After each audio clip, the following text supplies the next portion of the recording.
Yesterday, the Justice Department announced the creation of a nearly $1.8 billion anti-weaponization fund to compensate individuals who were purportedly targeted by the Biden administration, in exchange for which President Trump dropped his $10 billion lawsuit against the IRS for the completely inappropriate leak of the president and his organization's tax data.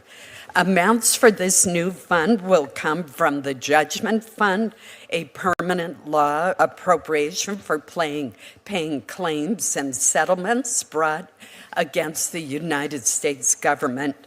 Amounts in the Judgment Fund have traditionally been used for the payment of specific claims against the government or amounts owed for the settlement of those claims, but not for future claims that have yet to be bought. So I have some questions for you. First, has the DOJ ever used amounts in the Judgment Fund to pay claims that have yet to be brought against the United States government based on the settlement of a completely unrelated case? Thank you, Senator. So the short answer is yes. I mean, we have done this in the past. This was done during the Obama administration, something almost identical in structure to what we announced yesterday. In that case, there were allegations made by Native Americans that the Department of Agriculture had systematically treated them unfairly, and some had filed claims. There was a pending lawsuit, but many had not. A fund very similar to the one that was established yesterday was set up.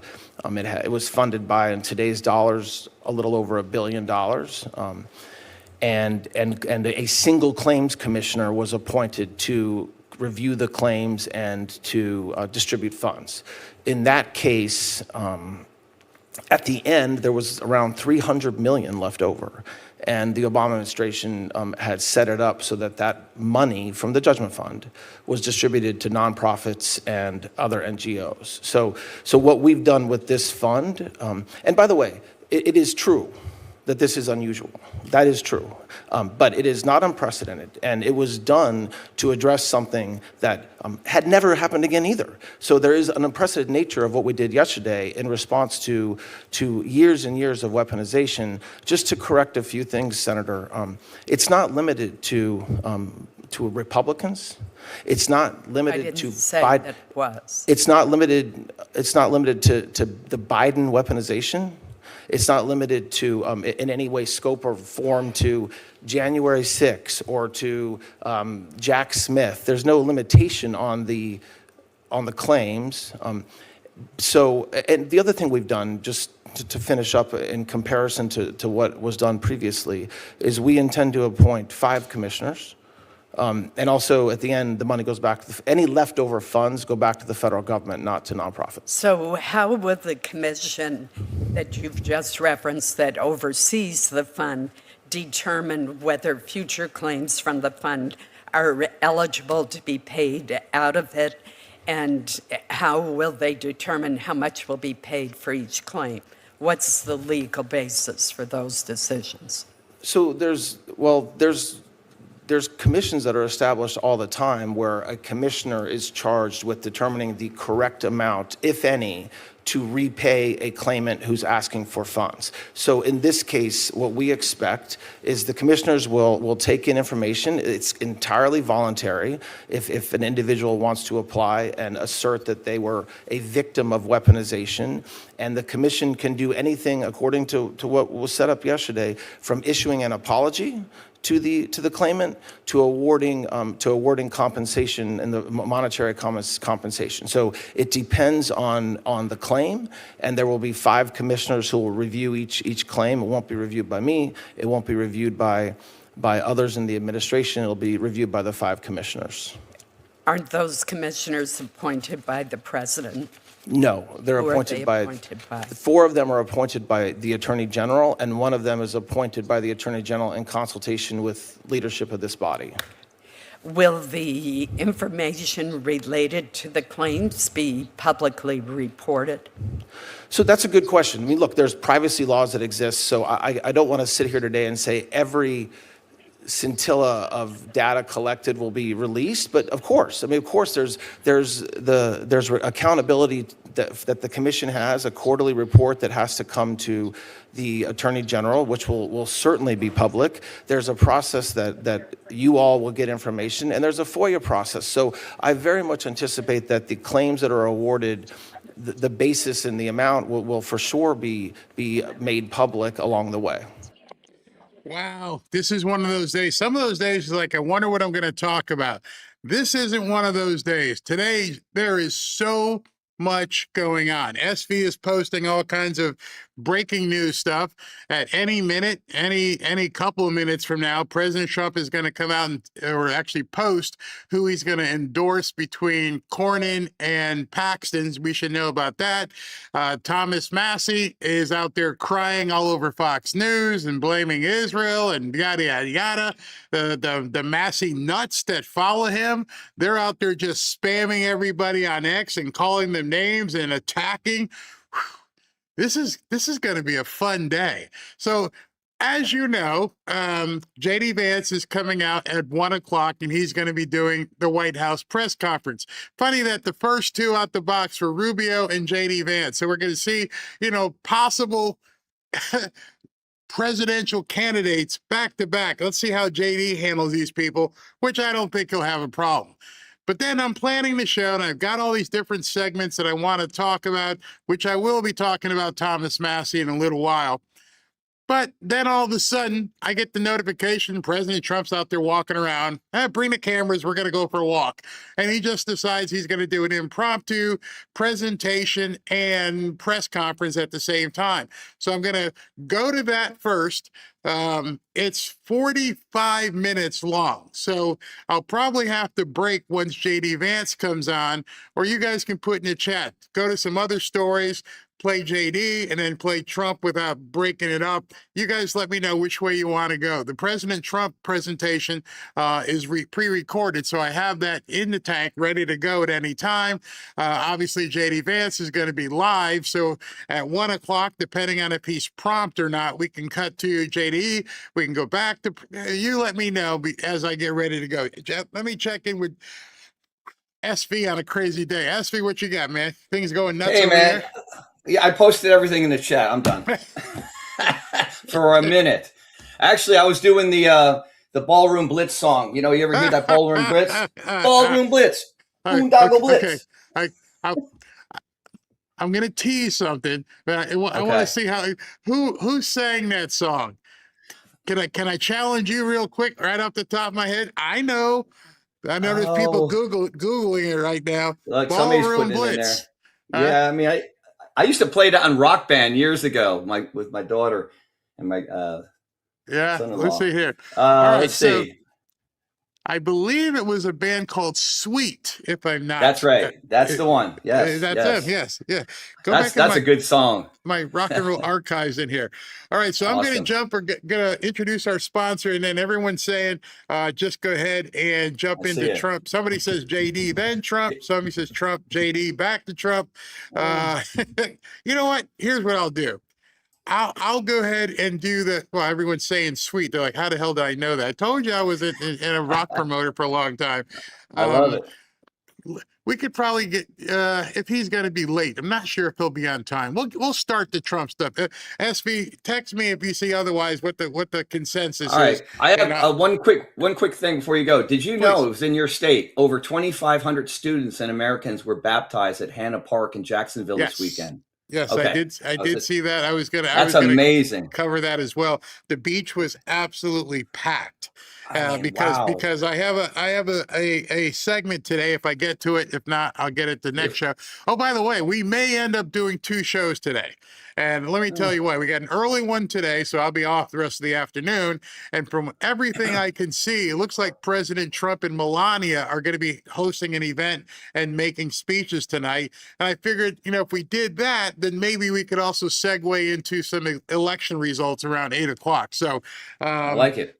Yeah, I Okay. think it's scheduled for 7 o'clock for him to make remarks with Melania at the congressional picnic or something they're going to be at. So we figure since we're here early today, it's only 12:30. I got no excuse not to do a second show. I So got we'll go all ahead. day free. we'll do that. All right. All right. Let me jump. We'll press for time. I'm looking to see if they've got the cameras up in the press room, and they do have the cameras on in the press room. So I don't know what that means if he's going to be on time. But let me know what people think. SV, Will do. should I do. start Trump and then jump, or just wait until JD? I'll be back. We're in a hurry here. We got a whole bunch of stuff to do. I mean, it's crazy what's going on right now. So I just want to let you guys know. Early onset dementia and Alzheimer's, many of us thought those were one and the same, are on the rise. Reports show a 373% increase in diagnoses amongst 30 to 44-year-old people, and a 311% increase in people aged 45 to 54. That's crazy. When doctors treat brain diseases, they often focus on medicating the brain itself, addressing symptoms instead of the root cause, which is chronic inflammation and oxidative stress. These factors damage brain cells and lead to the buildup of toxic proteins, the hallmark of Alzheimer's disease. But like much of the body, many brain issues trace back to the gut microbiome. There's a direct communication line between your gut and your brain, which is called the gut-brain axis. You can look it up. It's actually a thing. I looked it up. And that's where gut bacteria influences inflammation, mood, memory, and your cognitive function. That's why what you eat matters so much. And then the people over at Kimchi sent me this nice study that they found. Excuse me. And in this study, it actually shows how the gut microbiome, the gut-brain axis, actually interacts. Kimchi contains over 900 probiotic strains, and studies show its bioactive compounds help reduce inflammation, protect brain cells, and even improve memory and cognitive function by preventing something called amyloid beta plaque buildup. That's why Brightcore created Kimchi One. It delivers all the benefits of real kimchi in a convenient capsule. No taste, no smell, virtually no sodium, made in the USA, and it is completely non-GMO. And you guys know we've been working with Brightcore for quite some time. So if you guys would like to get some for yourself, you can get an exclusive offer by clicking the link below in the description for 25% off your entire order. Or for an even better deal, call my friends at Brightcore for up to 50% off your order and free shipping. Give them a call now at 888-418-6738. One man is being victimized by our own government. One man whom they fear, yet whom millions love. One man who is willing to take the poison arrows of lawfare. One man whose voice has been taken away by a corrupt judge operating in a corrupt system. One man who has been ridiculed and insulted. One man who refused to back down. One man who refused to back down. One man who refused to back down. One man who stands between us and them. One man that wants to see America protected again. One man who wants to see America prosper again. One man who understands that a man is a man and a woman is a woman. One man who understands and protects the blessing of life. One man who wants to restore American exceptionalism. One man who once again wants to make America that shining city on a hill for all to see. A place where all the people of the world glowingly set their eyes upon. America. One man who unashamedly wants to make America great again. That one man is Donald Trump.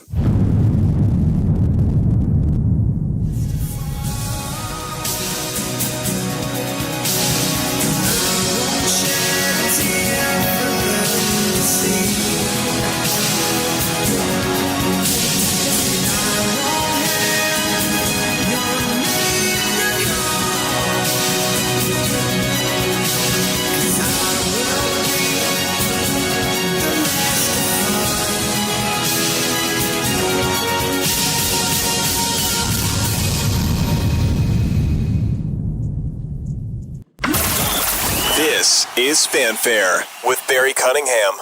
Breaking news into the Fanfare newsfeed. All right, so we got some breaking news. President Trump has made his choice. I pretty much felt this was where he was headed. Many of you will probably feel this was the only real choice he could have made in Texas. Here it is. The highly respected Attorney General of Texas, Ken Paxton, an America First patriot and someone who's always been extremely loyal to me and our amazing MAGA movement, is running for the United States Senate to represent a place I love and won big 3 times with 6.4 million votes in 2024, the most votes in the history of the state of Texas by far. I know Ken well, have seen him tested at the highest and most difficult levels, and he is a winner. Ken is a strong supporter of terminating the filibuster and, very importantly, the Save America Act, something which polls at 87%. Including with Democrats, and yet can't seem to get approved. Perhaps Ken could help move these important elements of government forward, because with the filibuster, as an example, the Democrats will terminate it on their first day in office. And they keep saying it. They keep saying, we're going to terminate the filibuster. We're going to make D.C. a state. We're going to make Puerto Rico a state. Automatically pick up 4 more senators, pack the Supreme Court. There's no doubt that the filibuster at this point has to be eliminated. And these new justices will be radical left lunatics. 2 years ago, our country was dead. Now we have the hottest country anywhere in the world, and I want to keep it that way. Ken Paxton will help me do that, making America bigger, better, and stronger than ever before. Ken is a true MAGA warrior who has always delivered for Texas and will continue to do so in the United States Senate. He will tirelessly fight to continue the great growth of our economy, cut taxes and regulations. I just delivered the largest tax and regulations cut in American history, and advance made in the United States of America. Unleash American energy dominance, champion Texas oil and gas, advocate for our amazing farmers and ranchers, promote school choice, keep our borders secure, stop migrant crime, support our incredible military and veterans, safeguard elections, and protect our always under siege Second Amendment. He then tried to be a little bit magnanimous in talking to John Cornyn. John Cornyn is a good man, and I worked well with him, but he was not supportive of me when times were tough. And despite having the most successful economy in the history of our country during my first term, and with all the many other things that I accomplished, secure border, military dominance, Space Force, all-time high stock markets and 401ks, record job, economic growth, and so many other things that would be impossible to readily list, which are considered by many to be legendary. John was very late in backing me in what turned out to be a historic run for the Republican nomination and then the presidency. So it's a pretty long one here. He goes on and on to talk about it, but at this point, President Trump has endorsed Ken Paxton. John Cornyn, take your steak knives, whatever other consolation prizes you have, and hit the door, hit the bricks. The door's over there. So Ken Paxton is going to be pushed by President Trump to be the next senator from the great state of Texas. Fantastic. Love that pick. Actually, I personally like Ken Paxton. I just didn't like John Cornyn. Didn't like how he handled things. So let me go to. We're going to start as JD Vance is not obviously not up yet. As soon as we'll cut to it, but I want to start because this what President Trump did this morning was interesting. And I'm wondering if many of you will pick up on what's really interesting about this. And I'm not going to leave you in a lurch that well, I'll cut to it when you can actually see it. All right. So let's take a look. A lot of people people have been asking to see. We've done a lot of work. We've spent hundreds of millions of dollars already on the ballroom, and it's coming out, I think, incredibly. We have some renderings down. All right, I told you I was going to cut to it as soon as you could see it. What did you see just in that 15 seconds?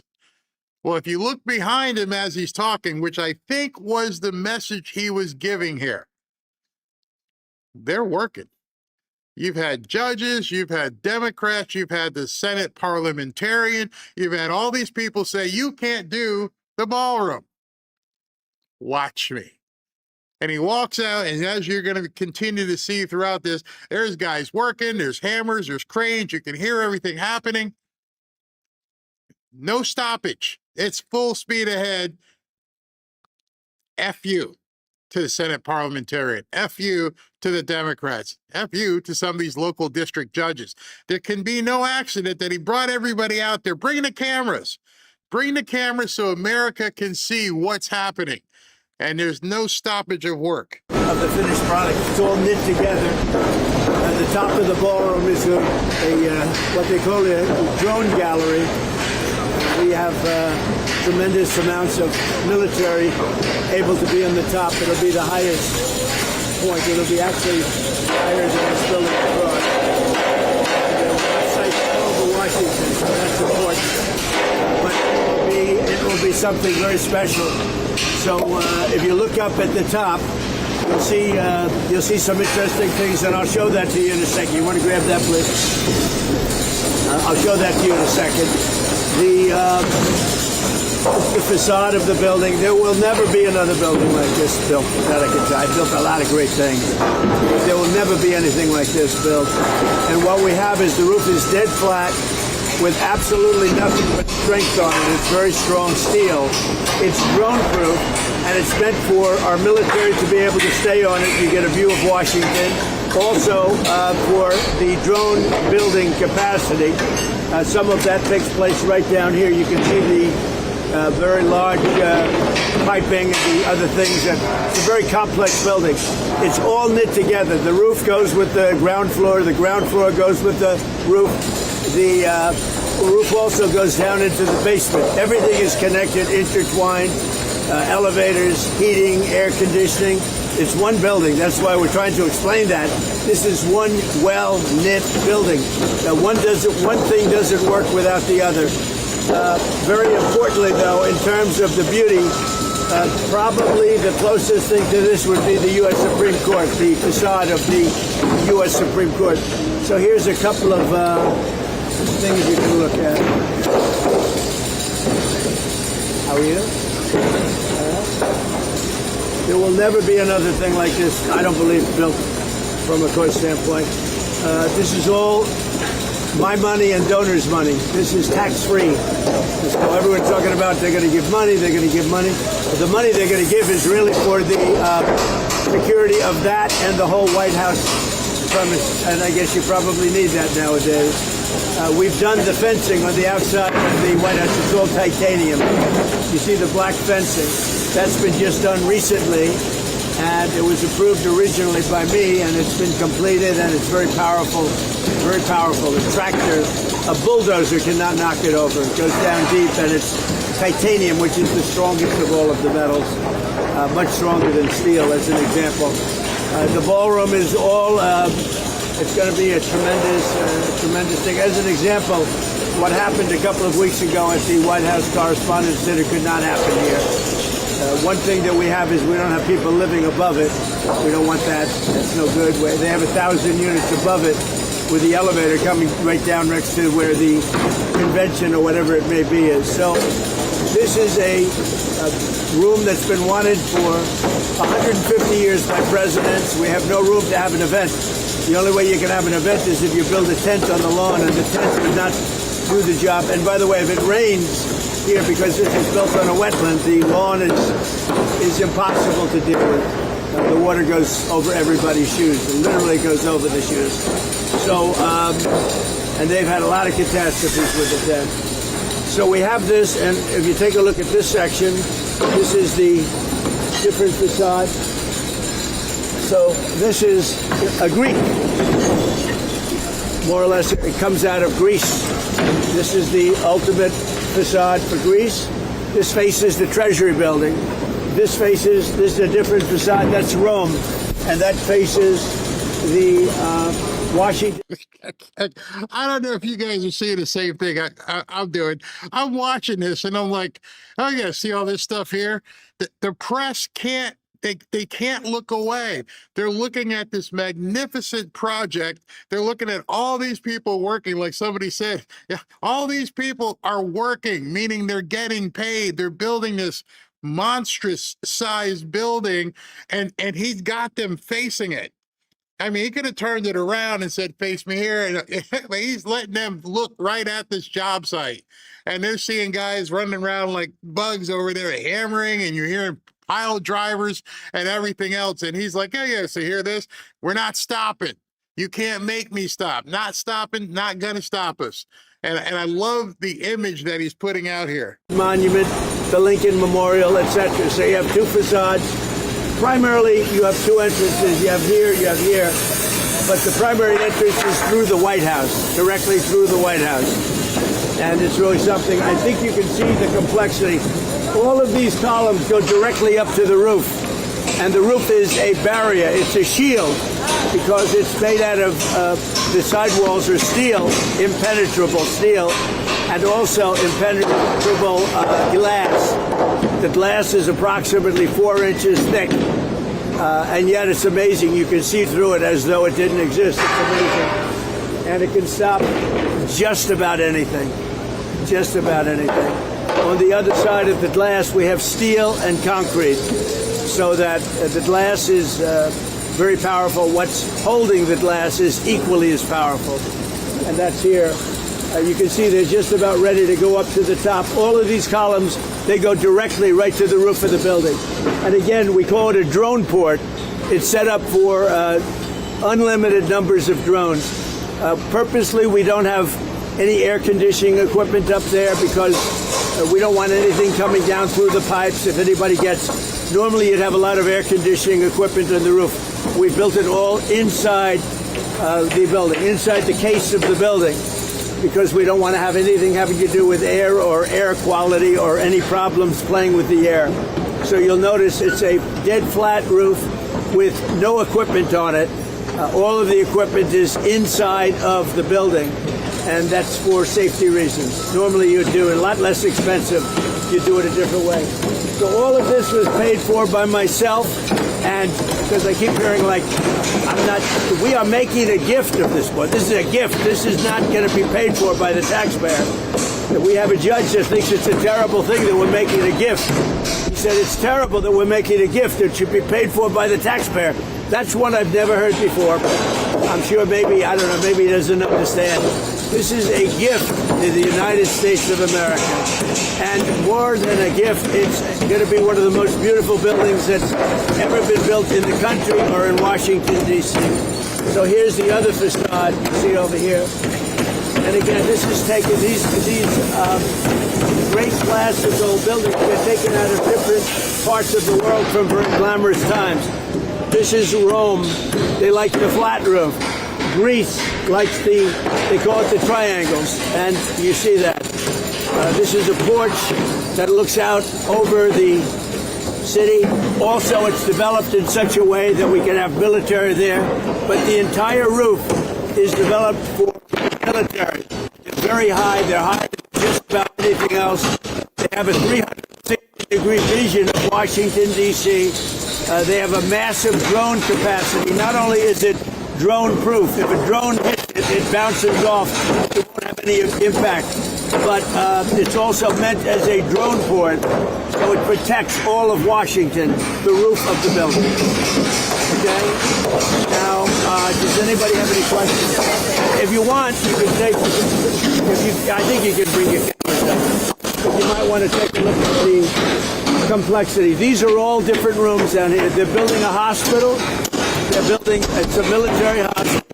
They're building all sorts of research facilities, also meeting rooms and rooms that go hand in hand for the military using the ballroom. And the ballroom is really a shield and protecting all of the things that are built here. This goes, as you see, it's already up to the ground. This goes down very deep. You get a better view right over here. This is down because we've already done these floors. But these are already down 2 floors. It's down about 6 stories deep. That's big stuff. You build a ballroom, you build it flat. You just build a ballroom. It would have been built. So I don't know if you heard what he was as he's trolling these guys. I mean, it's loud and it's breaking up because there's interference and everything else. But what he just said is, if it was building just a ballroom, I would have just put it on a slab and we'd be done. But this is some kind of a military installation. I have no idea. And he just said it goes 6 stories deep. That's how deep this thing is. I have no idea what the hell this thing is. It's 6 stories deep. It's got anti-drone things all over the place. This is a monster of a facility. It's all knit together between the drone proofing, the missile proofing, we have, and the drone capacity upstairs. We can have all sorts of military up with it. I hate to use the word snipers, but we have great sniper capacity. It's built for our snipers, not the enemy snipers, our snipers. And because of the height, we get a very clear view of everything all over Washington. Yeah. President, you mentioned that this is being paid for out of pocket, but why is Congress in pocket? Explain sort of the difference. Well, they're not. Congress is approving. Yeah, Congress is approving money for security. It may go. Some of it may go here for additional security. I don't know. But Congress is approving money. But this building, I mean, I put up the money, built this building, along with a lot of great patriots.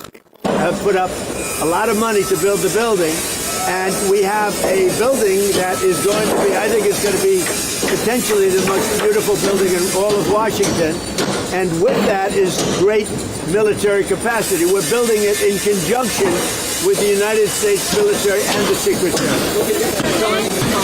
Approve that money, can this project still be completed? Well, they have a budget in Secret Service and the military to do some of the work that you see right here.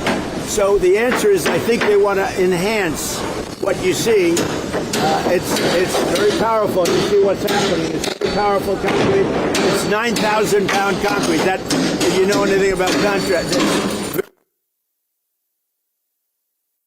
But they probably want to enhance the area. They're going to spend money. This is a very sacred piece of land. This is the White House. And they want to do things, but everything that you see and the money that's being put up to build the ballroom, and again, the ballroom, it's necessary for the ballroom to be built with what you see over here. It's all knit in. The air conditioning, the heating, the drone capacity, the shield.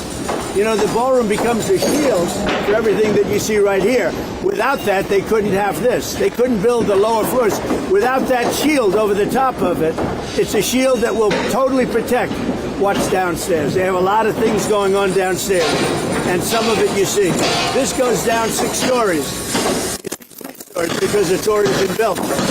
This will be very shortly. This will be in the form of the roof goes along this lines.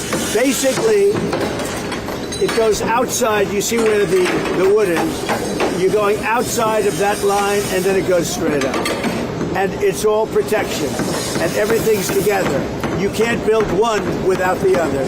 And what we have is we have the safest building ever built, in my opinion. You can have, and you know, the other thing is, when we're right on budget, we're right on plan. The only budget change would be that we doubled the size at the request of the military. We doubled the size, but we're right on budget, right on plan, and originally we were going to build a much smaller room, and it wouldn't have done the job. It just wouldn't have done the job. You have too many events. Like if we have President Xi coming here, we have no place to put him. We had the King and the Queen the other day, and we had 1,000 people wanted, and we ended up having 100 people sitting in a very small room. We've been after this for a long time, but maybe more important is the safety element. This is a shield that protects everything that's inside, everything that's on top. And, you know, obviously the White House was built in 1792. You know, it's awfully hard to It's awfully hard to do that kind of a capacity that we did here. So this will give future presidents, but you have to understand, when this is finished, my term ends shortly after that. This is really for other presidents. This is not for me. This is my gift to the United States of America. I'm going to be able to use it very little because when it's finished, we're talking about 6 or 7 months. But it will be used for hopefully hundreds of years for other presidents. And there will never be anything like this built again. There'll never be a room built like with the safety. As an example, if we had the White House Correspondents' Dinner here, it would have been no problem. When it opens, you'll have about 6-7 months. Have you thought to that around that time? I better not tell you about that, Daniel. But yeah, we have. Everybody wants to be here for the first event. We're talking about heads of nation, so we have some very special places that it could happen. You know, if we had literally in Queens, where we had this finished, we would have had an event that would have been 10 times as such. I mean, we're in a little room in the White House. Presidents, now we're not even talking about safety. Presidents have been asking for this literally from the time the White House has been built. But on record, for 150 years, they've said, what about a big room? And you all know, you probably attended, they have some where they use tents. If it rains, it's a disaster. You mentioned that this is going to be a gift for America, Yeah. the future president and the country. What's your hope for America? We will have to have a safe country. We have to have a great country. We have to make sure that Iran doesn't get a nuclear weapon. All of the things that you see me fighting for so hard. And it's always tough. You know, we're negotiating with Iran, and then you have the Democrats, I call them the Democrats, putting in a bill that Trump should immediately stop. You know how it is to negotiate with a country where you're beating them badly. They come to the table, they're begging to make a deal, because they're begging to make a deal. I hope we don't have to do the work, but we may have to give them another big hit. We may have to give them another big hit. I'm not sure yet. You'll know very soon. But how do you feel when you're negotiating, you're winning every point, and they say, but in Washington, they want to stop you from negotiating. They want to stop you. And it's only political. It's the Democrats. They're dumb. It's a new name. It's a very accurate name. So I'm in the middle of a negotiation. I'm saying you cannot have a nuclear weapon. And it comes over the wire that the Democrats want to stop Trump from further negotiations. They want to stop Trump from, if he has to, giving them another slap. They want to have a nuclear weapon to blow up the Middle East and to blow up, frankly, the world. It's not going to happen. Nice to see you, buddy. How close were you to striking Iran? I was an hour away. We were all set to go. You're talking about yesterday. Yes. We were going to be striking it would have been happening right now. Yeah, it was all done. The boats, the ships are all loaded. They're loaded to the brim. And we were all set to start. What specifically did both nations tell you that convinced you? They said that they feel they've had for the first time in almost 47 years. You know, Iran's been the bully of the Middle East for 47 years. I mean, literally the bully of the Middle East. And they wanted a nuclear weapon. Had I not terminated Barack Hussein Obama's Iran nuclear deal, had I not terminated it, see, that's the win. That can't happen with the real structure. On Cuba, what do you want to see from Cuba's government before you would take the option of military action? You're talking about Cuba? Well, we're going to see. Look, Cuba is calling us. They need help. Look, Cuba is a failed nation. Cuba needs help. And we'll do that. Just hold him, though. It's like an exercise game for us. Give that to me. I'll hold it. I'll hold it. It's so beautiful. See, I look so thin. They'll say, oh, he's gotten so thin because I'm holding this. You don't have to look at my waist. You can look at this. You saw enough of my waist along with President Xi. Are you confident that you can reach a diplomatic deal with Cuba? I think so. Yeah, I think so. I am very prone toward the Cuban Americans. They've been incredible people. Many of them have lost family members. They've been very badly hurt themselves. They've been in prison. they've come to this country and they've been very successful. The Cuban American people in Miami, I mean, they are amazing people. Most of them are in Miami, in Florida, but mostly in Miami. I'm very, very prone to helping them. I mean, they've been, I think I got 97% of that vote. I want to help them. Now, they have family members in Cuba. They've been treated very, very badly. They've been treated extremely badly, and we're going to get that solved. That's not going to be hard for us to solve. But you can do that without changing the regime there, you believe? Well, I don't know about changing the regime. I can do that, whether you change the regime or not. You know, it's been a rough regime. They've killed a lot of people. But it's a country that really needs help. It has nothing. They can't turn on the lights. They can't eat. We don't want to see that. So President Trump related the Gulf nations have, how much notice did the Gulf nations have before going to the strikes before They called me over the last 2 days to say they made a lot of progress in it, because we have them negotiating with us. And primarily Saudi Arabia, Qatar, UAE, Kuwait a little bit, and Bahrain, and some of the others. And we have them negotiating with them. We're all working together. It's like a team. And Israel, of course, and Israel's been a great partner. And so we are negotiating together. I got a call from numerous of these people. They know the people in Iran. Don't forget, when you talk about regime change, I think it's the ultimate regime change, because the first level and the second level are no longer with us. They're someplace, but they're no longer with us. So we have real regime change. But I got a call yesterday, sir, could you wait? We think we're close to a deal. And that's okay. Now, I've heard it before with these people, and they change their mind. I made deals with them, no nuclear. We immediately get the nuclear dust. And they said, you're the only one can get it, because the bombers did such an unbelievable job that the mountain literally collapsed on top of it. They said us, and they thought China would be the only two countries that could even get it. But I think it's important to get it, maybe psychologically more than anything else. How long did they know? How long did they know that you were planning on the Gulf nations? They knew I was getting ready to attack. I didn't tell them. I'd never tell anybody when. You're in constant contact? I never tell anybody when, but they knew that we were very close. I would say I was an hour away from making the decision to go today. And we would probably not be talking about a beautiful ballroom today. We'd be talking about that. And no, I had made the decision. So they called up. They had heard I made the decision. They said, sir, could you give us a couple of more days? Because we think they're being reasonable. How long does it take for Iran to come? Well, I mean, I'm saying 2 or 3 days, maybe Friday, Saturday, Sunday, something, maybe early next week, a limited period of time. Because we can't let them have a nuclear weapon. If they had a nuclear weapon, they would start with Israel. They would blow it up, and they would blow it up fast, but they'd blow it up. And I'll tell you what, they go after Saudi Arabia, they go after Kuwait, they go after UAE, they go after Qatar, I think they go after the entire Middle East, and it would be a whole different negotiation. It would be nuclear holocaust. And there's no question in my mind that they'd use it.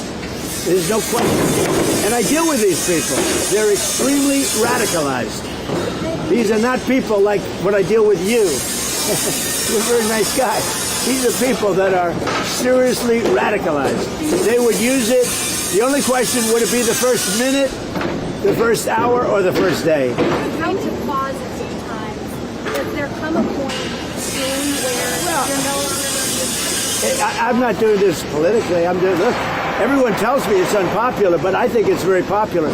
When they hear that it's having to do with nuclear weapons, weapons that could take out Los Angeles, could take out major cities very quick. When they hear that, you know, when they're explaining, I'll tell you what, when we explain it to people, I don't really have enough time to explain to people. I'm too busy getting it done. When they understand, I think it's frankly very popular. But whether it's popular or not popular, I have to do it. Because I'm not going to let the world be blown up on my watch. It's not going to happen. Honest Massey and your endorsed candidate. Yeah. Do you think your candidate can beat him? And what are you seeing? Yeah, Thomas Massey's a terrible congressman. He's been a terrible congressman from day one. dealing with him is just a horrible. I don't think he's a Republican. I think he's actually a Democrat. He's not a libertarian. You know, sometimes they say he's really a Democrat. He votes against us all the time. He voted against the border wall. He voted against men playing in women's sports. He voted against transgender for everybody, the mutilization of your children. He voted against, again, open borders. We have the best border we've ever had right now. Nobody's coming in. I mean, a report just came out. In the last 11 months, literally nobody has been allowed into our country illegally. We're taking people legally. They go through a process. But nobody's come into our country. But we've taken out hundreds of thousands of people. We had 10,000, it was 11,888 murders. I just wanted to pop in real quick, let you know J.D. Vance has not come out yet, so I will jump to it as soon as he does. And I also want to remind you, President Trump is holding court there, talking to these people in the press, and it's about 85, 90 degrees in Washington, D.C., and they're standing out there while all these guys are working. So just keep that in mind as well. Many of these murders allowed into our country from prisons. They were in prisons. Many of these people killed more than one. More than 50% killed more than one person. This was gross malfeasance. This was on behalf of the Biden administration. I don't know Biden because I don't think he knew he was alive. But Kamala was the border czar. She never called, not one time, she never called the Border Patrol. She never called ICE. She never called law enforcement. She never went to the border. Think of it. I used to call every single day. And that's recently. Now I call less. We have nobody coming through. We had caravans coming through with tens of thousands of people pouring into our country. We had no idea who they were. We would have been, I'll tell you what, our country would have been destroyed. If they won this election, our country would have been. We have now the hottest country anywhere in the world. If they had won the election, our country would have been destroyed. Our country was a dead country 2 years ago, and now we have really the hottest country in the world. And this is the ballroom, and it's going to be something incredible. You see the quality of it, and they go right, those columns go right into the roof. And on top of the roof, we're going to have the greatest drone empire that you've ever seen, and it's going to protect Washington. Thank you all very much. We have a little breakfast for you. Really? Yeah. Where is the breakfast? I'd have it. Where is it? Oh, it's right over here. We have a little bit of a breakfast for you. I figured I'd be nice to you for a change. Rededication to thousands of people gathered there. It was great. This past Sunday. Yeah. Spoke by I did. video. Scripture.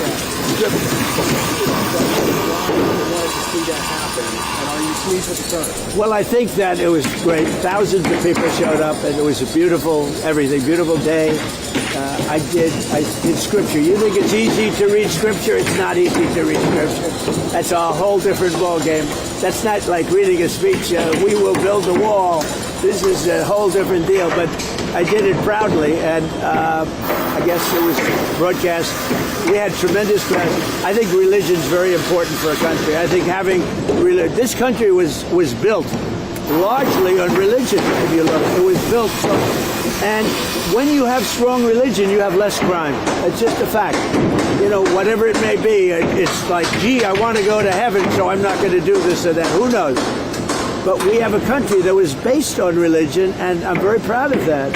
And if you look and you see all of the polling, I mean, polling is so fake. But on this, it's not fake. Religion is really going up in the last year.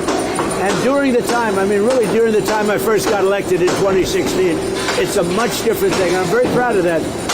Religion is a good thing. Christianity, it's a great thing for our country. I mean, so many of the things that we've done, the successes that we've had have been based on Christianity and religion. So I'm very proud of that. Religion is taking off like our country is taking off. Our country's hotter now than it's ever been, and I'll tell you, religion is making a tremendous comeback. You look at churches today, they're full. You go back 2-3 years, nobody was going. So we're very happy with it. About the hate crimes that we see happening. Yeah. No, I'm always concerned. I see things happening. Look, from the beginning of mankind, you've had that. You've had the good and you have the bad. I'd like to get rid of the bad, but somehow that's going to be there. But the good has been many times what it was. Really, many times what it was. On the ballroom, if Congress is sponsoring for this $1 billion for your security funding, would you be willing, or would you willing to go to your donors and ask for that money? Well, this is money for the whole premises, including the East Wing. This is the East Wing section. But the ballroom is, as you see, it's going up. It's ahead of schedule. It's larger because they wanted more military capacity. They wanted more drone capacity. They needed a larger roof. And frankly, we needed a larger facility. And so we're doing that. And we've done this in strict coordination with the military and with the Secret Service. And they've been great to work with. The money that they're talking about is the surrounding areas and maybe enhancing some security aspects of it. But the building, as you see, it's a very active site, and a lot of people are amazed. And by the way, that floor goes down 3 floors, just so you understand. You're seeing almost the top floor. That floor goes down 3 floors, and there are many things in there having to do with security. And many of those things are going to be taken from there and put onto the roof of the building, and that has to do with drone and missile capacity. The president has done renovations to the White House, to all these things. Why do you think people are so mad about your renovations? Because I'm doing it. The Meridian Hill Park, you got the water flowing in, all of it, and they just seem to hate you. Well, it's a sad thing, actually. You know, it's very nice. I appreciate the question. First I said, oh, this is going to be a negative question. Then I heard she's really saying, why do they hate you for fixing the water fountains? So, you know, we have 40. I know, because I want to see Washington be beautiful. To me, it's very important. But as an example, you mentioned the water fountain. We didn't have one water fountain. I think we have 40. We didn't have one in Washington that worked. And soon they'll all be working. Many of them work right now. And I think one of the best things, President Obama, President Biden spent much more than $100 million on the reflecting lake between the Lincoln Memorial and the Washington Monument. They spent much more. They spent, some people say, $200 million. You know what they got out of it? A closed lake. It never opened. And when it did, it shut right away. It leaked. It was a disaster. I'm doing a job on the reflecting lake for a fraction of what they paid. Now, I've upgraded it I got so into it, I've upgraded it like you wouldn't believe. I'm doing all the walkways outside. I'm doing it properly. But it's a much bigger job. But you see it's happening now. It's going to be beautiful. It's going to be waterproof. It's going to be reflecting again. I took over a dirty, filthy thing that wasn't open, and it was disgusting. And friends of mine would come to the Lincoln or the Washington, and they'd say, sir, it's disgusting. I said, what's disgusting? The reflecting lake. So I drove down. I looked with Secretary Burgum, who's fantastic, of Interior. He's fantastic. And we got together. And we have, it's under construction right now. I want to get it open before July 4th, which we'll easily be able to do. It'll be open before that, but easily be able to do. The July 4th being a very special day. And it is going to be beautiful. Beautiful blue color, dark blue color. It's very reflective. I put a thing out yesterday showing the reflection. We did a little test. We wanted to see it. It's unbelievable. It's like a mirror. Well, it's like a mirror. It's beautiful. And I saw there was guys out there almost like hand painting it. They're doing, they're fixing the stone outside, and they're sandblasting the stone. We're doing a much bigger job than we wanted to do.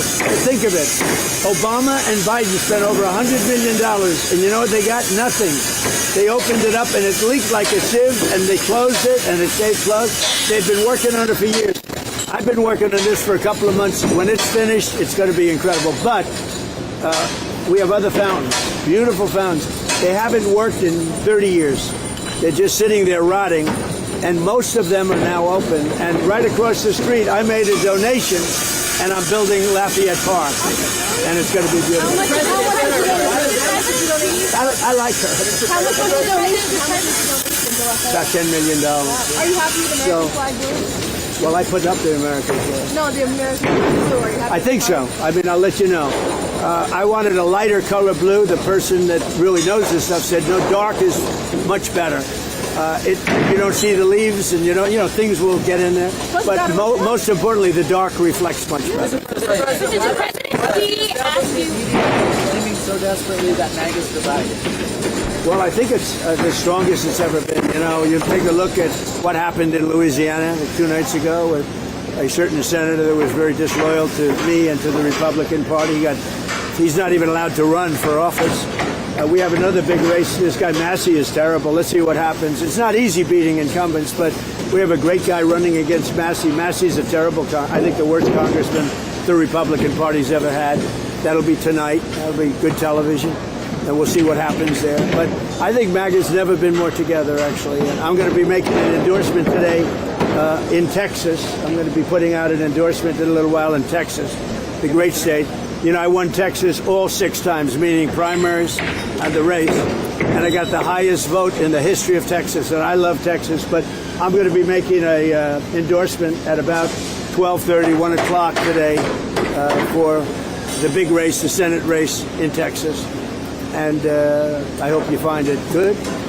So I do think, I mean, I appreciate the question because even CNN, they did a poll 2-3 weeks ago. They said Trump is at 100%. That's Harry Endon. I like Harry Endon. He's got a lot of energy. I like him. But he did a poll, and he's a good pro. And he gives the good and the bad. But I think he's an honorable guy because we get a lot of good. You know, he predicted I was going to do great with the Muslims in Michigan and win Michigan, and I did. I did good, and I won Michigan by a lot. He made a lot of good predictions, but he did a poll 2 weeks ago that said Trump is, I mean, this is up. You can check 100% popularity with MAGA. MAGA is most of the Republican Party. The rhinos are gone to a large extent. A few of them are still left, so hopefully we get rid of one tonight in the form of Tom Massey, who's horrible. But no, it's been amazing. But I'll be making a statement in a little while as to who I'm endorsing in Texas for the Senate. And there are those that say whoever I endorse is going to win. I don't know if that's true, but historically that's absolutely true. I just don't like to say it because I don't like to brag. What helped you make up your mind? Well, I've had my mind made up for a long time, but I just think it's going to be, you know, I just think it's appropriate. Mr. President, I have a question. There were words that President Xi told you during your meeting that perhaps Russian President Vladimir Putin would come to regret invading Ukraine. Did he say that to you? No, he never said that. Mr. President, you mentioned that the ballroom was your gift to the country. It's a gift. It's a gift from me and from incredible, successful companies and patriots. And they put up close to $400 million. And you see what's happening, and it's beautiful. And again, it's ahead of schedule, unlike the Fed building. This building at $400 million, the Fed building at $4 billion, and it's a tiny little project by comparison. And you spend a lot of time renovating the White House. Really started in the town. I do. Putting up the American flag, this flagpole, on each side. Why was this so important to you to be part of your legacy? Well, this is the most important because, number one, security, and number two, it was so needed just on a social basis for presidents. And again, I'll be here for a very short period of time. When this opens, I'll be here for a very short period of time. This is really being built for other presidents. It's not being built for me. And I'm a really good builder. The thing I do best in life is build. I'm a great builder, and I build beautiful product. There will never be anything like this. I always admired the facade of the Supreme Court. I said, I wonder if that can be duplicated or bettered, even not to say bettered, but even bettered. And we've actually bettered it. What we're doing is something that you'll never see it again. Mr. President, one more on Iran, if I may. When you were having your discussions with the regional partners, the regional leaders, did they express to you any concern about Iran's ability to still retaliate in the event of U.S.? They have a little ability. Their missiles are 82% gone, we estimate. Their capacity to build is very little right now because we hit all of their manufacturing areas. Same thing with drones, largely gone, but they still have a little capacity. Yeah, not much, but they have a little. Their Navy is completely gone. Their Air Force is completely gone. President Xi has promised me that he's not sending any weapons to Iran. That's a beautiful promise. I take him at his word. I appreciated it. We had an amazing time in China. Look, we got along very well before this, but President Xi and I had really an amazing time. I think he'd say the same thing, but he promised that he's not sending any weapons. And, if you think about it, he gets 40% of his oil. He's not sending oil boats in, tankers in with 20 destroyers alongside of it. No, he wants it. He does want it open, like me. I want it open, and we'll get it open. But Iran has used the Straits as a military weapon for 47 years, really much more than that. And that's not their Straits. That's international waterways. That's not for them to do. And look, they've learned their lesson. If I left today, it would take them 25 years to rebuild. But we're not leaving. We're going to do it right so that in 5 years, 10 years, if you have a bad president who doesn't want to do what's right to do, this should have been done by Obama. This should have been done by Biden. It should have been done by other presidents long before me. And everybody agrees to this. They agree to it. Mr. President, when you look to suspend the federal gas tax, Yeah. are there other initiatives that you're... Well, there may be. It's very temporary. Yeah, there may be. Anything to keep it down. Look, as soon as this war is over, gas is going to, I had gasoline down to $1.85 in Iowa. I was in Iowa, and the stations had it at $1.85. But I was down to, in many cases, less than $2 a barrel, a gallon. And then I said to myself, this is great. We just hit a new high in the stock market. Everything's going good. I'm sorry, but we have to go down and take a little journey down to, we have to do something with Iran. We cannot let them have a nuclear weapon. You want to see the world exploded? You want to see a problem? And this is peanuts. And I appreciate everybody putting up with it for a little while. It won't be much longer. But you're going to have, and frankly, there is so much oil out there. One of the things that is happening is these big ships are coming up to Texas, Louisiana, and Alaska, and they're loading up. But I don't even think about that. What I think about is you can't let Iran have a nuclear weapon, and they won't have a nuclear weapon, and they fully understand it. Mr. President, I once asked you, how do you heal the divide in America? And it's been some time ago, it was during your first term, and you told me success will bring us back. Success. Based on that, why do you continue to do what you do, knowing that so many people are criticizing it at the same time, you get up every day to try to bring that success to America? You have some people disagree with, like, the Iran thing. To me, it's no question. To me, you have to have borders. You have to have walls, and you have to let people in legally, but you have to have borders. Some people think you don't have borders. You should let anybody, murderers, drug dealers, you should let them in. So there is some, but I said to you once, I remember it, the greatest healer of our country, when we had, just before COVID, we were so successful. We had the best economy we've ever had in my first term. This term is going to blow it away, I think, and you see all the numbers. Even during the war, we have the highest stock market we've ever had. I thought the market would go down 25%. And I was okay with that to get rid of a nuclear potential holocaust. Would have been a nuclear holocaust. So going down 25% is okay if you're going to get rid of a nuclear holocaust. So most people agree with me. When I'm with people and they, let's say, oh, gee, why do... And I say, here's the problem. Is it okay for Iran? And they are very volatile people. I'm being nice. Is it okay for Iran to have a nuclear weapon? Everybody says no. I said, then we have nothing further to discuss. It's like one of those things. They will never have a nuclear weapon. Not going to happen. And probably that's going to be very soon. So one way or the other, whether it's military or an agreement, that'll start opening up very soon. Mr. President, why did you wait so long to endorse an attempted surrender? Especially because now both of their names are going to be on the ballot. No, I waited. I've pretty much always known who I was going to endorse. I just thought this was a good time. The voting's starting, and I thought this was a good time. I'm going to be doing that very shortly. Mr. President, have you put any thought into potentially endorsing someone to run against J.B. Pritzker, like Darren Bailey or... Well, I like Darren Bailey. J.B. Pritzker's a slob of a governor. He could call me and I'd send the National Guard in Chicago, would have no crime.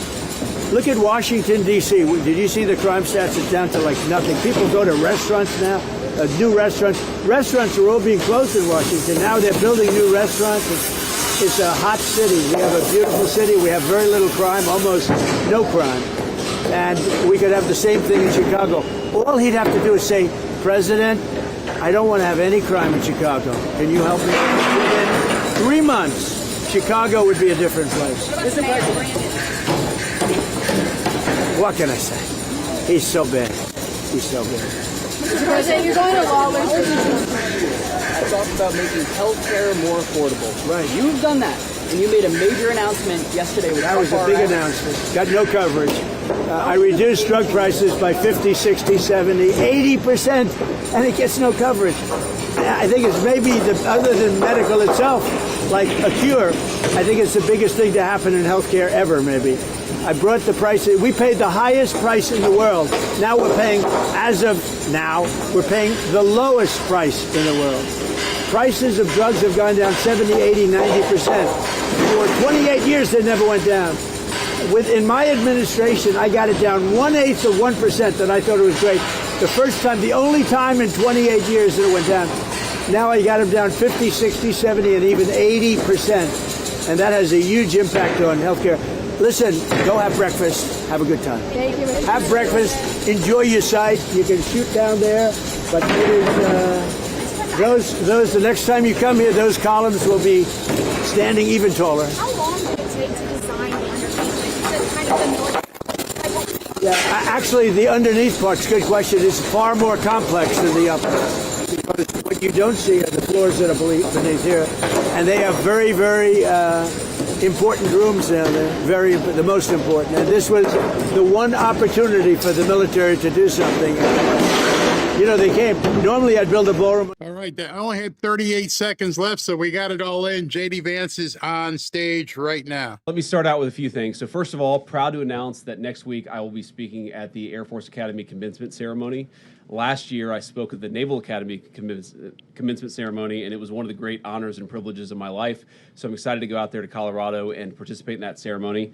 The second thing is I want to highlight a little bit some of the work that we've been doing, the great work our team has been doing on the anti-fraud task force, where we have caught just in the last couple of months billions upon billions of dollars of fraud in our hospice system, in our Medicaid system, in our Medicare system, in our immigration system. We've seen hundreds of millions of dollars of fraudulent loans that were being handed out through the Small Business Administration that we've identified and stopped. And we've also started investigating some of the fraudulent criminal activity and also prosecuting some of the fraudulent criminal activity. So the thing that I say to the American people, and I'll repeat here to all of you, is fraud is a crime that has two victims. It has, first of all, the American taxpayer, people who pay their taxes, who out of their generosity, and because they have to, of course, they pay their taxes expecting that it's going to go to pay our troops and ensure that low-income children have access to food and ensure that people get medical benefits even if they're not able to afford a doctor.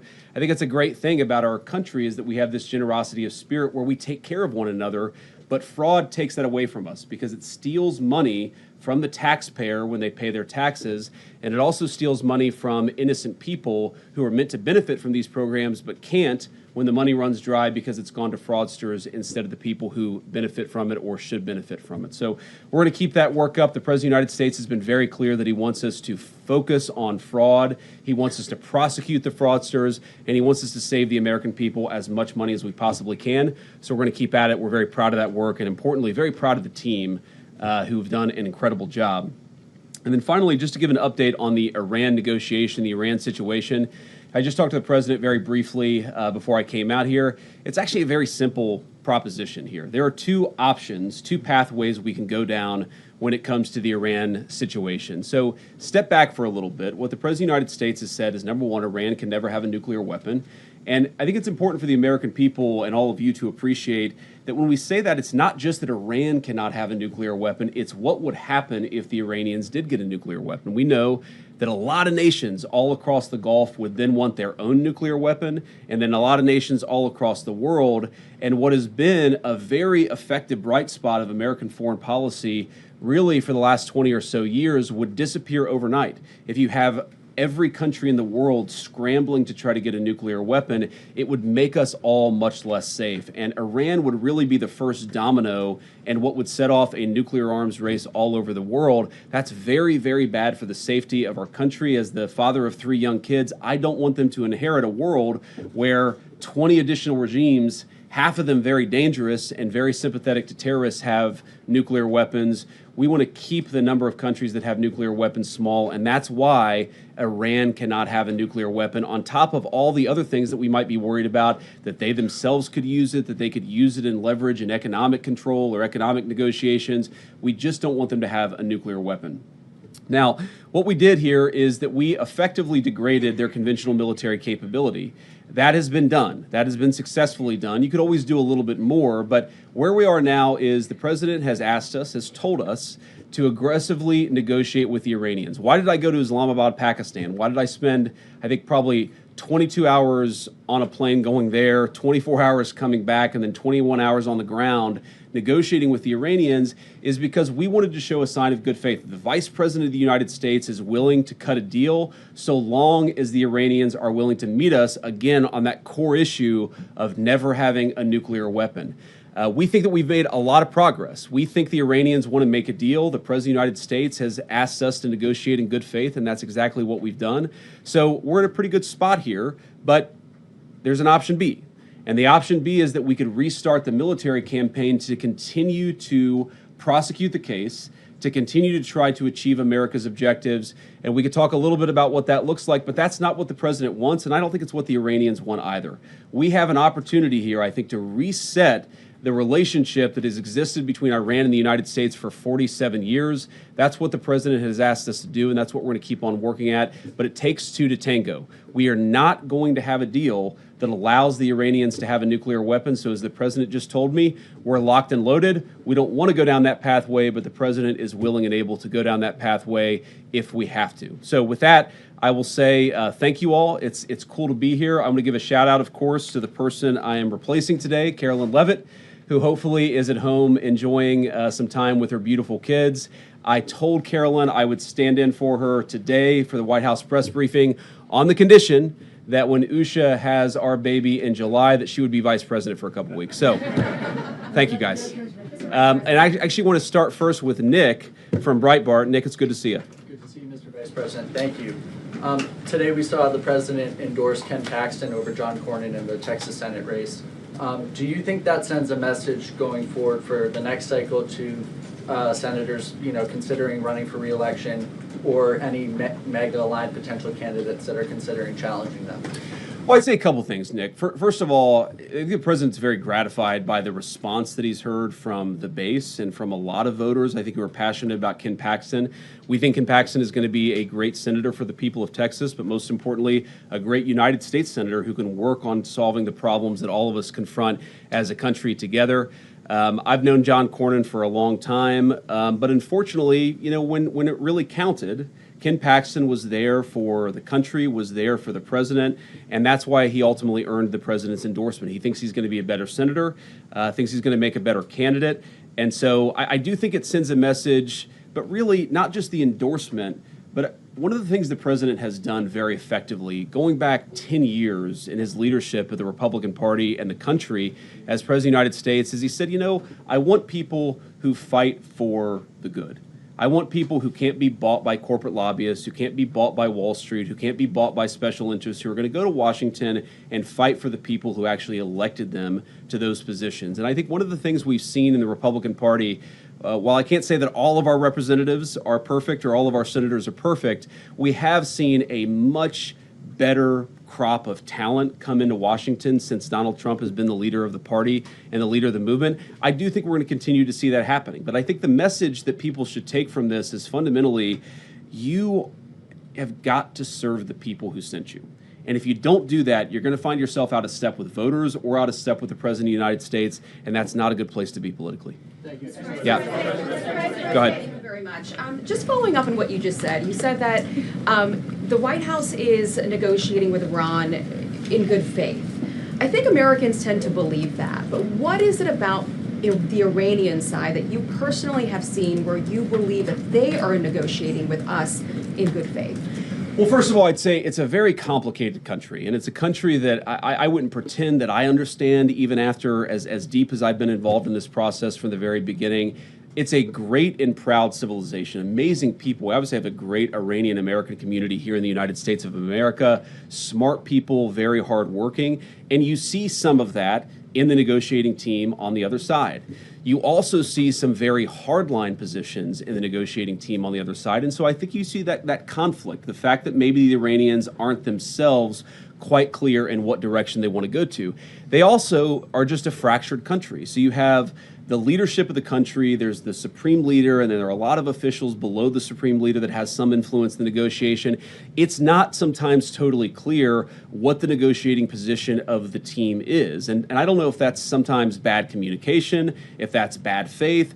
I wouldn't pretend to venture a guess there, but I will say with confidence, it's sometimes hard to figure out exactly what it is that the Iranians want to accomplish out of the negotiation. So what we've done is tried to be as clear as possible. What are our red lines? What are the things that we're willing to be accommodating on? And what are the things that we absolutely must have? And as the president has said ad nauseum, and I think I've said it a lot too, Iran cannot have a nuclear weapon. We want to see not just the commitment to not have a nuclear weapon, but the commitment to work with us on a process to ensure that not just now, not just when Donald Trump is president, but years down the road that the Iranians are not rebuilding that nuclear capability. And that's what we're trying to accomplish in the negotiation. Sorry, you had a follow-up. Commitment to not have a nuclear weapon, but the commitment to work with us on a process to ensure that not just now, not just when Donald Trump is president, but years down the road that the Iranians are not rebuilding that nuclear capability. And that's what we're trying to accomplish in the negotiation. Sorry, you had a follow-up. Yeah, just for Americans at home, because this has been going on for several weeks now. I think what people just want to know is, do you personally believe that the Iranians will come to a deal? Because we keep seeing this over and over again where they go back and forth. So do I personally believe it? The honest answer is, how could I possibly know, right? And you negotiate with people, and sometimes you feel like you're making progress, and sometimes you feel like you're not making progress. What I think is that the Iranians want to make a deal. What I think is that the Iranians recognize that a nuclear weapon is the red line for the United States of America, that they've internalized that.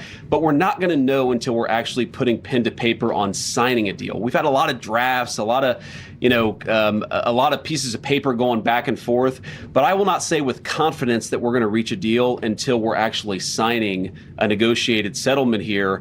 And I think that it's ultimately up to the Iranians whether they're willing to meet us, because I think we're certainly doing a good job and we're certainly negotiating in good faith. We're going to have to see what ultimately happens with them. I can't say with confidence because I don't know what's in the mind of the other side. John? Mr. Vice President, thank you. I want to ask you about that $1.8 billion fund set up, weaponization fund as it's being called.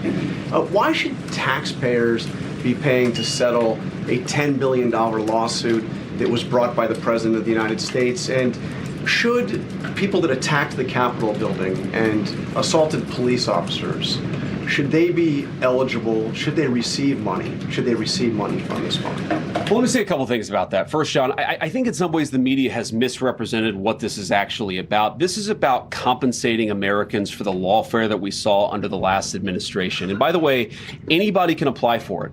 Republicans can apply for it. Democrats can apply for it. As you know, the President of the United States has pardoned a number of Democrats who he felt were actually subject to this lawfare. I mean, if Hunter Biden wants to apply for this particular fund, he is welcome to. It's going to go through a normal process where we vet everything, where we try to identify whether people's claims are actually legitimate. But here's the question. You say, why should taxpayers fund this? Whenever the United States government incurs legal expenses, it pays out those legal expenses. When it's settling a lawsuit, it pays out money to settle that lawsuit. And the question is a dollar of this money going to the Trump administration? No. Is a dollar of this money going to Donald Trump personally? No. Is a dollar of this money going to Donald Trump's family? No. The people that would get the money are people, some of whom have been prosecuted completely disproportionate to any crime they've ever committed. Like, let's just take a couple of examples. Tina Peters is this woman who is about to get out of prison, thanks in large part to the president's good work in Colorado. This is a woman who, at worst, if you believe everything that the prosecutors said about her, committed misdemeanor trespassing, and somebody threw the book at her, this innocent grandmother was going to spend 10 years in prison, completely disproportionate to any misdemeanor trespassing that I've ever seen. Was that fair? No. Is it reasonable for her to get some compensation for the fact that she was treated unfairly? I think the answer is yes. And I think that what we're going to see, hopefully, is the entire country led by this Department of Justice, turning the page on the lawfare. What I would like to propose, and I think the Democrats, hopefully they're willing to meet us halfway here. I won't hold my breath. But what I would propose is something very simple, that if you are willing to turn the page on Joe Biden's lawfare, why don't we prosecute people? Very simple principle. Why don't we prosecute people who violate the law? Let's not prosecute people because they said the wrong thing or because they had the wrong political candidate or because they had the wrong viewpoint. And I think part of that, part of turning the page on that, is to actually ensure the real victims of that lawfare receive some compensation. That's what this fund is going to be targeted at. And again, there's going to be a process to ensure that that money is only given to people who have actually, I hate to say earned it, but the people who actually were really mistreated by the previous administration and Department of Justice. Go ahead. I understand that everybody is eligible to apply for this fund. I mean, you're eligible, but I assume you're not going to apply and you don't think you should get money out of this fund. Of course. So isn't it just as easy to say that people that attacked police officers should not get taxpayer money from this fund? Well, look, John, we're not trying to give money to anybody who attacked a police officer. We're trying to give money, not give money, we're trying to compensate people where the book was thrown at them, they were mistreated by the legal system. Sometimes, we do have, John, in this country, innocent until proven guilty. We do have people who were accused of attacking law enforcement officers. That doesn't mean that we're going to completely ignore some of the claims that they're going to make. We're going to evaluate these things on a case-by-case basis. And if we think that somebody, whatever they were accused of, if we think that somebody was unfairly prosecuted and deserves just compensation, then that's what this fund is going to exist to provide. It's just going to correct a wrong, and I think that's a good thing. And I'd encourage everybody, Democrat, Republican, Independent, let's turn the page on this thing that we did under the last administration where we tried to throw people in prison because they had the wrong politics. Let's throw people in prison who broke the law. I think this fund is a good part of getting justice for the people who were wrongly treated. Back there, yeah. Thank you, sir. Just to follow up on that quickly, does that mean that people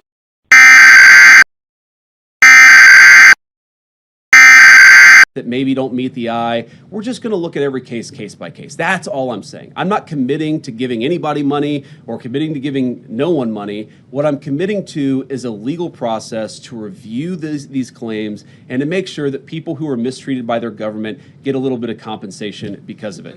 Go ahead. Thank you, Mr. Vice President. Yes, sir. I realize that the pointer finger is not as precise as I thought it was. The guy in, I have this cheat sheet, but the problem with being 41 years old is I'm blinder than I was a few years ago. So we'll say blue blazer, blue tie. Yeah. Okay, great. Thank you, Mr. Vice President. I'd like to ask a quick follow-up on Iran, but first I'd like to ask you about fentanyl. Fentanyl sourced largely from China killed about 403,000 Americans over the past 7 years, according to CDC data. That's one in every 850 Americans who died.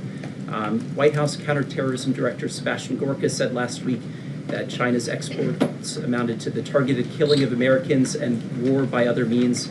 Do you agree with that assessment? And what is the Trump administration doing to punish and deter China, especially since the Supreme Court struck down the fentanyl tariffs? So go ahead and ask the second question, because I'll try to take each question and then I'll try to answer them and then we'll go on. And if you ask two questions, I can only guarantee that I'll answer one. In fact, I'm a politician. Maybe I won't even answer the one that you asked. But I will try at least to answer one question. Okay, well, I'd love to hear the fentanyl response, too, if not today sometime. Go ahead. On Iran, is Russia taking possession of the enriched uranium in Iran a plausible end to the war? And if not, why not? So first, on the Russia taking possession of the enriched uranium, look, these things are being discussed through negotiation. That is not currently our plan. That has never been our plan. I've seen some reporting on that. I don't know where it comes from, but the president's going to continue to negotiate a deal. So that is not currently the plan of the United States government. The Iranians have not raised it. My sense is that's not something the Iranians would be particularly excited about, and I know the president isn't particularly excited about it either, but who knows? I'm not going to make pre-commitments in a negotiation on any particular topic. On the question of fentanyl, a lot of people have died from fentanyl, absolutely. A lot of it has come from mainland China. We're certainly aware of that. But here's what I'll say. First of all, we've made incredible strides under Donald Trump's leadership to cut down on fentanyl deaths. If you look at the number of people who died in 2026, it's going to be lower than the number who died in 2025, which is way lower than the number who died in 2024. This is one of the things that I think all Americans, we should be celebrating, and I'm certainly proud of the president's leadership for making this possible. We ran, if you remember, in November of 2024 on a very simple idea that a lot of fentanyl came from East Asia, it was smuggled into Central and South America, and then the cartels would bring it into our country, and a lot of our people would get poisoned and killed because of it. We said if you got control of the southern border, we would see a substantial reduction in the number of people who died from fentanyl overdoses in the United States of America, and that is exactly what's happened. Now, yes, the president has raised this with President Xi any number of times. I know it came up during the meeting that they had in China just last week, but it's come up in any number of phone calls, and our sense is that President Xi has been willing to work with us on this, and obviously we want to continue to ensure that the Chinese work with us as much as possible because we don't want our people to be poisoned. So we'll keep working on that issue with the Chinese. There's been, I think, a big amount of progress that's been made, but of course we can make a lot more progress, and we're certainly going to be committed to doing exactly that. Right. Yeah. White jacket, sorry. Oh, hey, yeah. Natalie with the Washington Natalie, Post. thank you. Yeah, thank you, Mr. Vice President. Does the government need to create a new mandatory review process for new AI models, given the concerns about mythos? And secondly, in a few days, Pope Leo is going to release his encyclical on artificial intelligence. What influence, if any, do you see the Pope's guidance on AI having to broader society?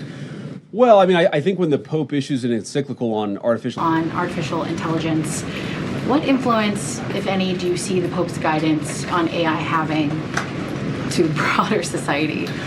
Well, I mean, I think when the Pope issues an encyclical on artificial intelligence, it's going to have some influence. I, of course, don't know how much influence. I don't know exactly what it's going to say.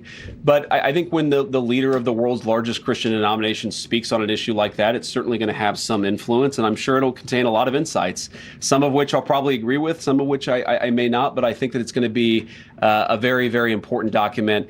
And I think that, one of the things I always found fascinating about Pope Leo is that he chose the name Leo XIV, which, of course, is recollecting Leo XIII. Leo XIII was the Pope during a period of incredible industrial transformation in the entire world. Of course, that industrial transformation, according to a lot of people, led to the rise of fascism and communism in Europe. I think it was interesting that Leo XIV chose that name to maybe apply Christian social teaching in a new era with a new technological innovation in the same way that the Industrial Revolution was the technological innovation of its time.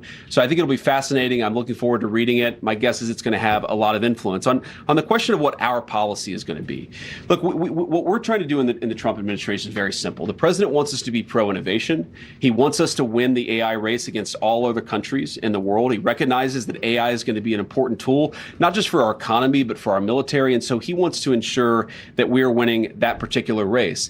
We also want to make sure that we're protecting people. We're protecting people's data. We're protecting people's privacy. I think with this Mythos release, one of the things that we're very focused on, of course, is whether not necessarily the developers of Mythos, but whether some other bad actor could use Mythos to target various cybersecurity vulnerabilities. So it's something that right now we're working in a collaborative way with the technology companies, and we're just trying to make sure that the American people are as safe as possible. I'm not going to get ahead of the executive order or any other actions that are going to come out, but we're trying to balance those two things. We want to be pro-innovation. We recognize, artificial intelligence could be great.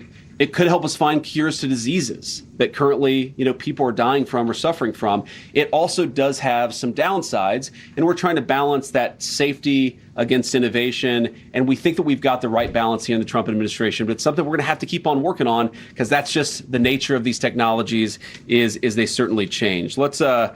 Is that Reagan all the way in the back? Daily Caller? There we go. Okay. Awesome. I figured out finally how this seating chart works. I want to ask you about the anti-fraud task force. You previously mentioned that Ilhan Omar seemed to have committed immigration fraud. Do you anticipate an indictment against her, an indictment related to that situation? Yeah, so Reagan, I don't want to prejudge an investigation. You read the things about Ilhan Omar and about, who she married and whether she didn't marry this person or that person. It certainly seems like something fishy is there, but everybody's entitled to equal justice under the laws. So we're going to investigate it. We're going to take a look at it. If we think that there's a crime, we're going to prosecute that crime. And that's something the Department of Justice is looking at right now. Mr. Vice President. Go ahead. Based on what you've seen during your work on this anti-fraud task force, do you believe anything should change about our immigration or refugee policies to stop fraud in the United States? Well, yeah. I mean, look, one thing I'd say is that the biggest immigration fraud that existed under the Biden administration, it's not just that they let a flood of people across the southern border. That was obviously a very major problem and something I'm proud of the president for stopping. But it's also that they allowed the asylum and refugee claimant process to become totally fraudulent. And so here's what would happen, right? You would take a person who in normal cases would just be a traditional economic immigrant. Whether you let them into the country or not, they're trying to come because they want a better job, okay? They would come into the country and say that they were fleeing persecution, and they would say that they were an asylum claimant, and then effectively what the Biden administration would do is say, okay, you're an asylee, go into the interior of the country, here's a work permit, maybe come back in 10 or 12 years for your hearing on whether you actually have a legitimate asylum claim. So what did that mean? That meant that person was just completely given amnesty and released into the interior of the country. Well, what if that person was a criminal? What if that person actually had a violent history? We didn't do any of the work necessary to ensure that the people coming into our country claiming to be asylum claimants actually had anything legitimate or anything good in their background. So that is a serious problem. It is something that we have fixed in the Trump administration, but fundamentally that loophole, you're going to see sometime in the future, somebody is going to try to exploit that loophole. And it's one of the things that we're very focused on in the fraud task force is making sure that the people who exploited that loophole are actually prosecuted for it, assuming they committed a crime. Yes. So I don't know your name. You have a beautiful cross necklace, though, so go ahead. Kara Castronovo from Lensell TV. Thank you so much. I have two questions. One of them is going back to the $1.8 billion fund, not to keep beating that, but sadly, Democrat lawmakers are misrepresenting that fund. I agree. Yes. It's a great question. And sadly, some of the mainstream media doesn't understand the magnitude of the political persecution of J6ers. So if a violent offender like a J6er was still over-sentenced and mistreated, literally some of them were sentenced to 24 years in prison, put on unconstitutional pre-trial detention, literally tortured in cages, wouldn't that person still be able to apply for the fund because of due process? And this is why we say, just to answer that very briefly, this is why we say we have to evaluate this thing case by case, right? We don't in the United States say that everybody who's accused of a crime is automatically guilty in a court of public opinion. You've got to actually look at this stuff and figure out what were they accused of. Maybe they did something bad even, but what they were accused of was way worse of what they actually did. Maybe they had their entire lives ruined in a totally disproportionate way. That's fundamentally illegitimate and political. And I find, just Carol, on this point, one of the interesting things about the American media is there is a fascination. If you go to any American law school, there are these, prisoner rights clinic. There are people who objectively committed heinous crimes, but the American media and the American Legal Academy has decided that even though they committed bad crimes, their sentence was disproportionate, they were mistreated in some way. You know who never, ever gets an ounce of sympathy when it comes to that disproportionate sentencing is people who voted for Donald Trump and participated in the January 6th protest. So Go to your second question. About Pete Davidson, he made a horrific, obscene joke about the murder of your friend Charlie Kirk. What does this still say about where our political divisions have gone, and what are you specifically doing to bridge the divide, especially as a potential future president?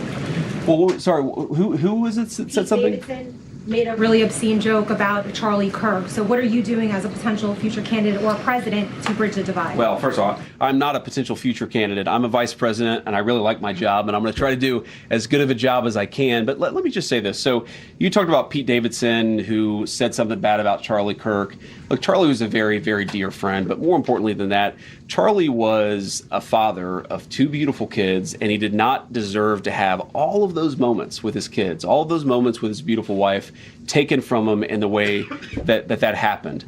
I would expect everybody with a heart or a conscience would say whatever we agreed or disagreed with about his particular viewpoints, this is a tragedy and it's totally unacceptable that it happens in the United States of America. To their credit, a lot of the reporters in this room, even though I don't agree with their politics, they were open about the fact that what happened to Charlie was disgusting and it shouldn't happen in a civilized country. You talk about bridging the divide. I mean, one thing that happened that hits not quite literally close to home, but there was a very terrible shooting that happened today at a Muslim community center. It seems like 3 people are dead, plus the shooters.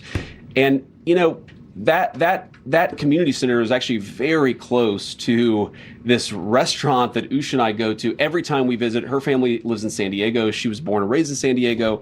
Every time we go to San Diego, we go to this restaurant that is like maybe a 5-minute drive from this community center. And I found out about it actually on my way to the White House this morning. And I texted her, I said, would you have known anybody who was like involved in this? And she said, absolutely, I would have known some people, or at least their parents, who might have actually used the services at this community center. I don't know a single person who would say anything other than what I'm about to say, which is that type of violence in the United States of America is reprehensible. And I encourage every single American to pray for everybody who was involved and affected by it. We don't want that to happen in our country, and may God rest the souls of the people who lost their lives. What I do find a little distressing is that while every person I know, every politically conservative person I know would say exactly what I said about these innocent people who were killed, there were a lot of people who were celebrating the death of Charlie Kirk. And I think one way that we can bridge the divide is just have a very simple principle in this country. Number one, we don't want the government throwing people in prison because they have bad politics, however you define bad politics. Number two, and way more importantly, political violence, wherever it comes from, is unacceptable in the United States of America. Let's talk with one another, not shoot each other when we disagree. I think that's the principle that everybody in this room agrees with. It's certainly the principle the President of the United States agrees with. Okay. All right. Sorry. I'm gonna try to read this here. I'm sorry. Okay. Okay, that was kind of interesting, so I'm gonna give you the question. All right, go ahead. So last week, the Pentagon halted deployment of 4,000 troops, U.S. troops, to Poland. This is in direct contradiction to President Trump explicitly promised not to reduce the troop level in Poland. So I'm going to ask you this question, which many people in Poland think. Why are you rewarding Putin and punishing your best ally in Europe? Well, first of all, I'd say there's been no president who's done more, frankly, to ensure that Ukraine survived the invasion of Russia than Donald Trump. As he famously said, Obama gave him sheets, I gave him javelins, and it was those javelins that ensured that Ukraine still has its territorial sovereignty. What he's also said is that he wants to pursue an American policy that focuses on the interests of the United States. And part of that foreign policy is not to reward Putin or not to punish a country like Poland, which we love. We love Poland. We love the Polish people. No. What we're trying to do, what our foreign policy is geared towards, is promoting European independence and sovereignty. We want Europe to take more ownership over its own territorial integrity. We want Europe to step up in a big way. Now, I think you said 4,000 troops. We've not reduced the troop levels in Poland by 4,000 troops. What we did is that we delayed a troop deployment that was going to go to Poland. That's not a reduction. That's just a standard delay in rotation that sometimes happens in these situations. But here's the fundamental problem. Poland is capable of defending itself with a lot of support from the United States. We're not talking about pulling every single American troop out of Europe. We're talking about shifting some resources around in a way that maximizes American security. I don't think that's bad for Europe. That's encouraging Europe to take more ownership. The United States cannot be the policeman of the world. We want to be good allies. We want to make sure that our troop presence promotes regional stability in Europe. The president has not said, though he could, the president has not said that he's taken all of the troops out of Europe, but Europe has to stand on its own 2 feet. And that's something that he's been consistent of, frankly, not even since the beginning of this administration, going back to the first administration, is we have got to have more sovereignty and more of Europe standing on its own 2 feet. That will continue to be our policy in Europe. Those troops will go eventually to Poland? What I said is that is it a delay in troop rotation? Those troops could go elsewhere in Europe. We could decide to send them elsewhere. We actually haven't made the final determination about where those troops are ultimately going to go. But what I'm saying is it is not accurate to say that we are pulling a bunch of troops out. It is a very small and very minor thing. And I think, frankly, a lot of the European media, again, is overreacting to this a bit. And here's one thing I'll say about this. Look, I have, for my entire life, I'm 41 years old. For my entire life, I have heard chirping from the European media about everything that's wrong with the United States of America. We don't have this. We don't have that. We don't spend enough on health care, even though part of the reason why we spend so much on defense was because we have tens of thousands of troops in Europe. I think that if the European media wants to attack the President of the United States, they need to start looking in the mirror. All he has said is that we're going to be good allies, we're going to be good friends, we're going to be trading partners, but it is reasonable for Europe to take a little bit more ownership over its continental integrity. Vice President, I have a question on the war, but just to follow up, you previously told me that anyone who assaulted a police officer on January 6th should go to prison. So why not rule out giving them taxpayer-funded money? Well, Caitlin, what I said is we're going to look at everything case by case. But why not rule it out? Because, Caitlin, there are people who I don't know their individual circumstances, and I don't rule things out categorically when I know nothing about a person's individual circumstances. Let's say a person is accused, let's say hypothetically, a person is accused of doing something that they never actually did, that they got a kangaroo court, that they had a judge who mistreated them. I think that we should look at those things case by case. We're not making commitments to give anybody money. We're just making commitments to look at things case by case. I mean, but just to follow up on the war, you last week denied that the president said he was not taking Americans' financial situations into consideration when he's making decisions on the Iran war. He was asked about that again. He stood by it, called it a perfect statement, and said he would make it again. Do you believe that Americans' financial situations should be taken into consideration when you're making decisions as an administration about the war? See, Caitlin, what you did is you misrepresented the question that I was asked, and then you misrepresented the answer that I gave. What I said, the question that was asked where the president allegedly said that he didn't care about Americans' financial situations. He never said that. What he said is that it was totally taken out of context. What he said is that when he is negotiating with the Iranians, he's focused on the national security objectives that he's trying to achieve. Of course, the president has a mandate to be focused on a number of things. And I guarantee you every single day, I have conversations with him about it. Every single day, he's worried about his fellow Americans. He wants them to be prosperous. He wants them to thrive. He wants them to have good jobs. That's why we've done the things and taken the steps that we've taken in order to create record job growth, in order to create record wage growth, in order to induce trillions of dollars of new investment into our country. That's because he cares about that stuff.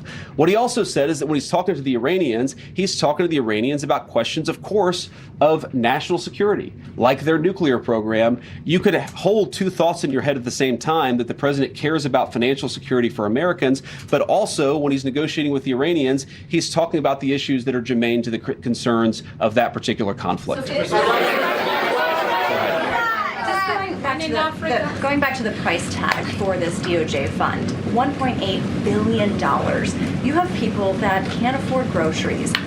Gas is high. People are making sacrifices in their personal lives to accommodate for this rise in prices. People are telling us that they feel financially worse off. They're very concerned about the uncertainty. How can you justify that amount of taxpayer money for that fund when people are struggling? What do you say to Americans who wonder why this fund is getting all this money and I can't afford basic life amenities? Well, let me say a couple things about that. First of all, you said $1.8 billion, and it's important for people to realize we're not just writing a $1.8 billion check. We're going to take a lot of people who are going to apply and say that they have been mistreated by their government. We're going to handle those situations case by case. And if we determine they were, in fact, mistreated by their government, we think it's reasonable to give them just compensation. But when you talk about funds and pots of money that are out there, I mean, thanks to Donald Trump's leadership and the working families tax cut, we put $40 billion into a rural health care fund in order to stop the closure, or at least prevent some closure of rural hospitals and rural clinics that had been decimated under the Biden administration. We had a piece of tax legislation that put hundreds of billions of dollars into the pockets of families. No taxes on Social Security, no taxes on overtime, no taxes on tips.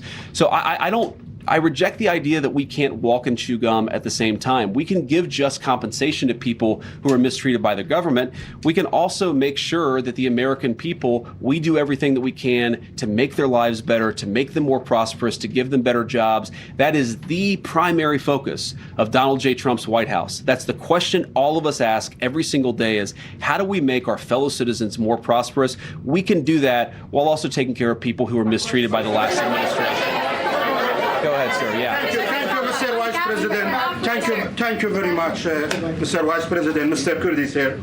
After the ceasefire with Iran, drone and missile attacks on the Kurdistan region have not stopped. That happened yesterday as well. What is your position on this issue, and what do you expect from the new Iraqi government regarding the control of militias? Well, as you know, you've asked the president this question before, and we certainly love the people of Kurdistan. Anytime that drone attacks or missile attacks are hitting anybody, but particularly civilian populations, that's not something we like to see at all.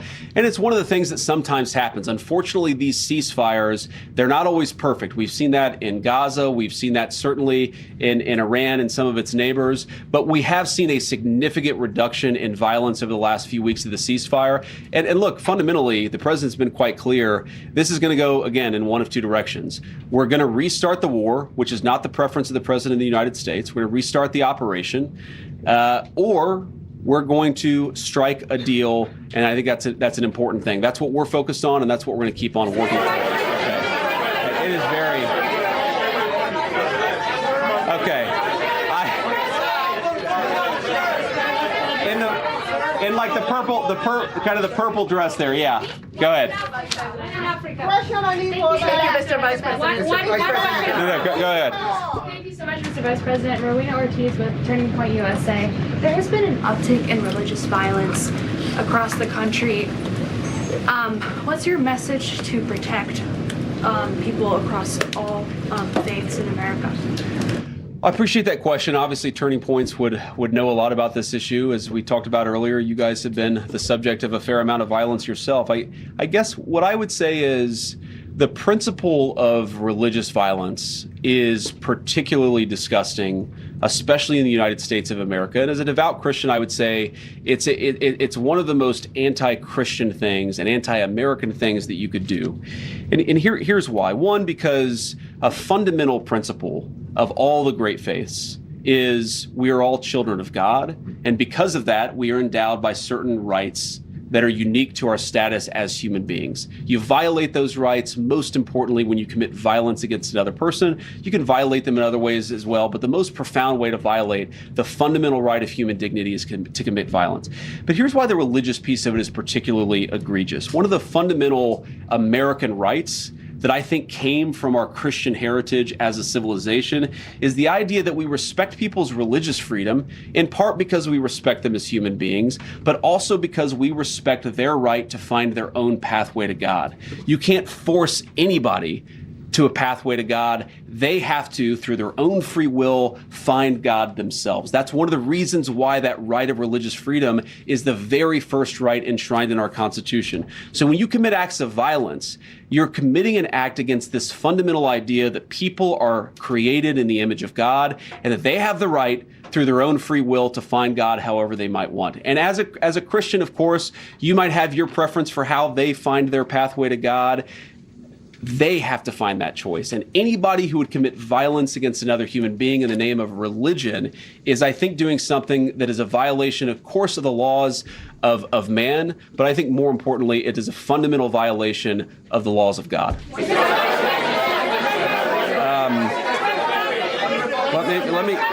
Let me go with. Okay, Garrett, you have your hand up. Garrett, that's right. Okay, thank you, Mr. Vice President. Midterms are well underway. You've got voters going to the polls in 6 states today. You and the president ran on a platform that included no new wars, cutting gas prices, cutting inflation. What do you say to the people who are going to the polls today and who feel like those promises are unkept? Well, I'd say a few things. First of all, we've delivered great wins for the American people. We ran on delivering tax cuts to the American people, which we did, the largest tax cuts in American history. We ran on cutting taxes, particularly on people who were working on overtime, working on tips. We cut taxes for those Americans. We ran on the promise of bringing investment back into the United States of America, that rather than factory closures, we were going to have factories opening. And we've seen both construction jobs and manufacturing, but also manufacturing jobs have great rebounds under the Trump administration and under our leadership. We are very aware that because of what's going on in the Middle East, gas prices have gone up, and a lot of Americans are struggling because of that. Our view is that it is a temporary increase. We're taking a number of steps to try to push back against it and try to ensure that Americans are paying as little at the pump as possible. But I feel quite confident after we've taken care of business in the Middle East, those prices are going to come down. And there have been a lot of prices, as you know, a lot of prices from rent to housing, where we still got a lot of work to do, but we do see some real progress made across the economy on pricing, but also on people's jobs. I'm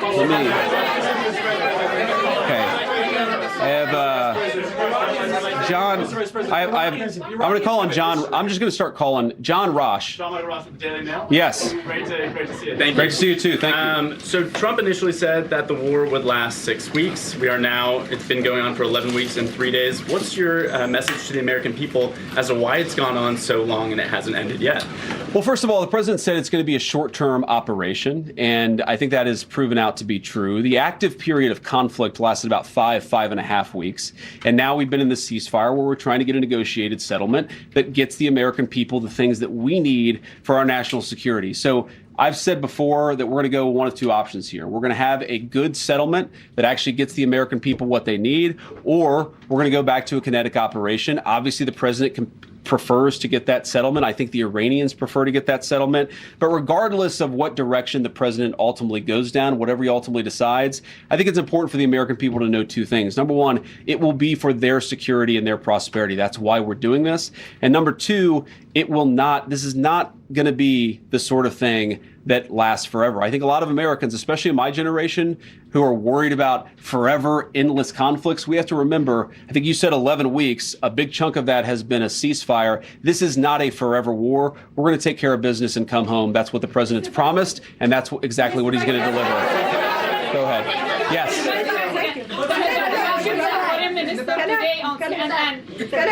No, the orange. Yeah. Guys, please don't shout over each other. Thank you, Mr. Vice President. The Egyptian Foreign Minister today, in an interview on CNN, he said that the Arab countries are working with you on a memorandum of understanding between the U.S. and Iran that can lead to a deal. Can you confirm that? And one other question also on Iran. You've spent over than 20 hours with the Iranian negotiating. Do you believe that other countries may be able to achieve what those negotiations could not? Well, I think that the purpose of our initial negotiation was, one, to establish some relationships between two countries that hadn't talked directly in a very, very long time. And number two, just to get the pathway started to negotiation. I don't think any of us, meaning me, Jared Kushner, and Steve Witkoff, had any great confidence that we were going to be able to reach a deal. But we did think we were going to take important steps along the pathway to reaching a deal, and we did. Now, you asked what the Egyptian foreign minister said. I haven't seen those comments, so I won't comment on them myself. What I'd say is I'm not going to detail what's going on in the negotiation. There's a lot of back and forth. A lot of good progress is being made.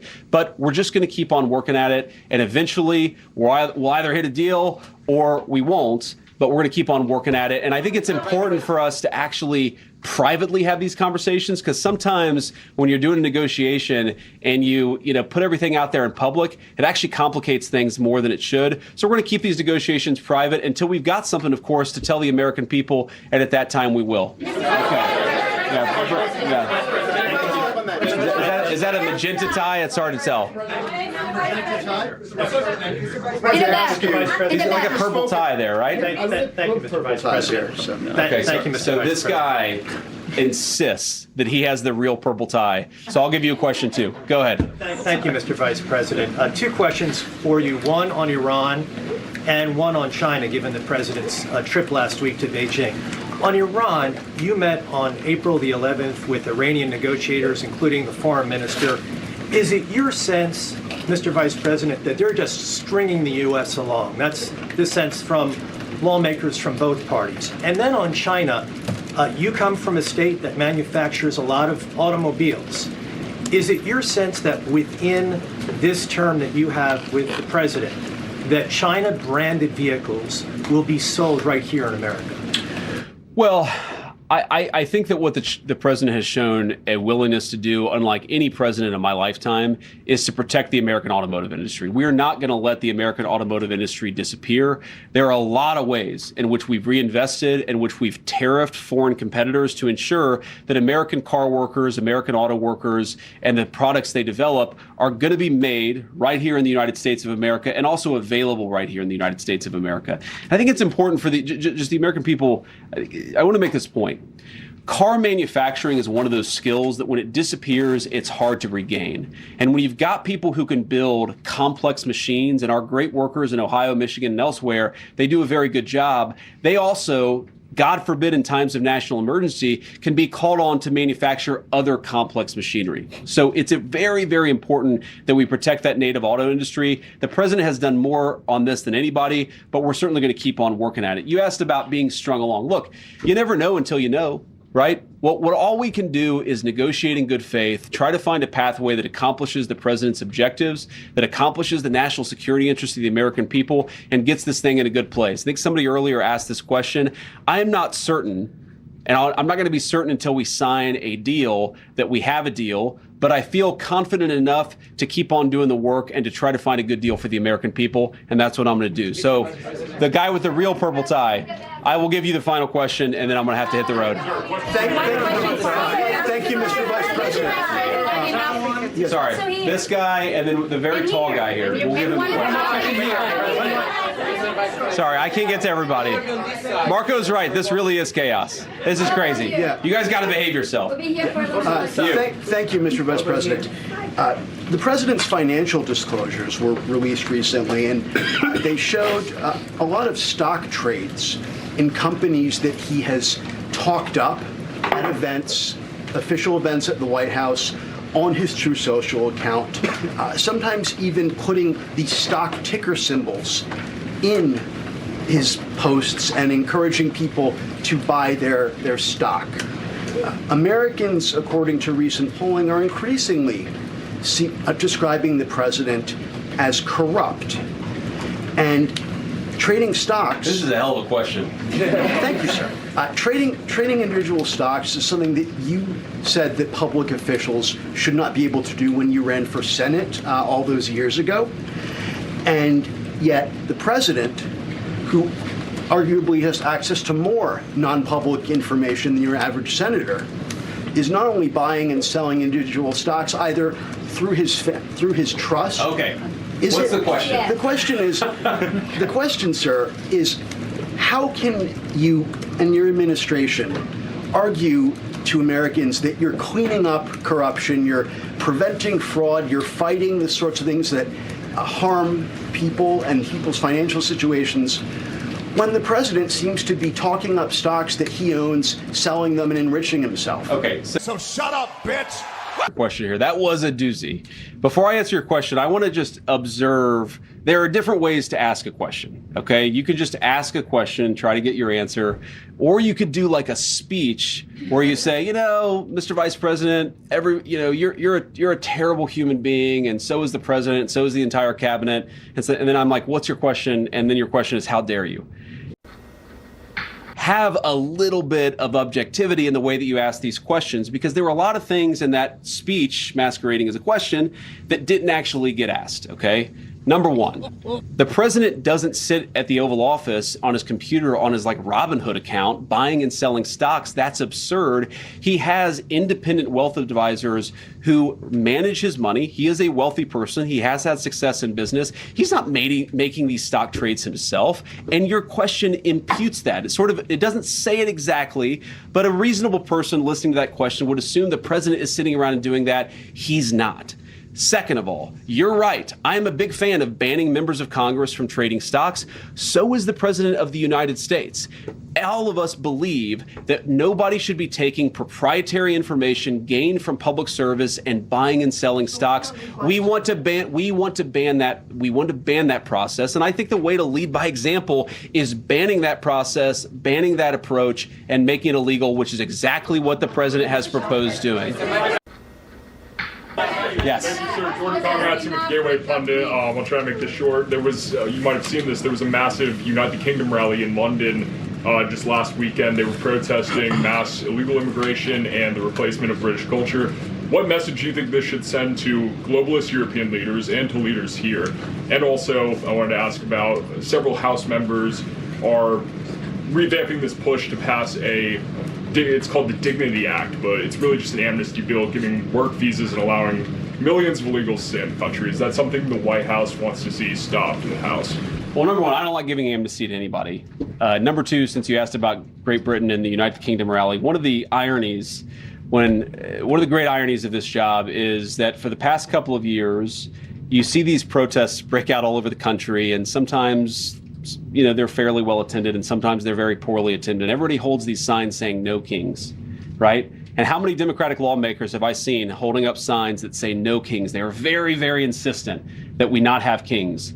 And then King Charles comes to the congressional chamber, and these guys break out in rapturous applause. So maybe they don't care so much about kings as they pretend that they do. Maybe they just don't like the agenda that we're implementing that's actually making American workers and American families safe and prosperous again. But to answer your question about this immigration issue, look.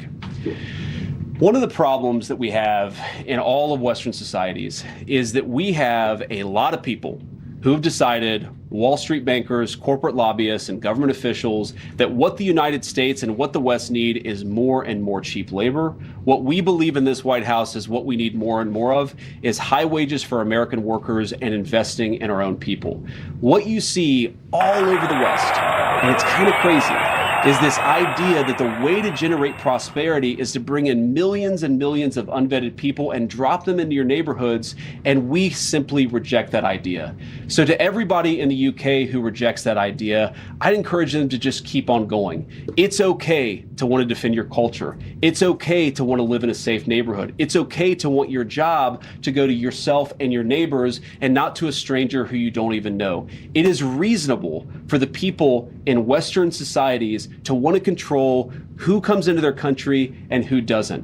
A lot of people, frankly, a lot of people in the media have tried to persuade all of those people that it's somehow racist to want to protect your borders, even though very often the very people who are most affected by low-wage immigration are lower-income Black and Hispanic Americans right here in the United States of America, and I guarantee that's true in the UK. So we believe in making America great again. You can't do that unless you protect your borders. I'd encourage our friends in the UK to follow the same path. Thank you all. Good to see you. All right, Vice President J.D. Vance handling the White House brief.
Back to Fanfare with Barry Cunningham.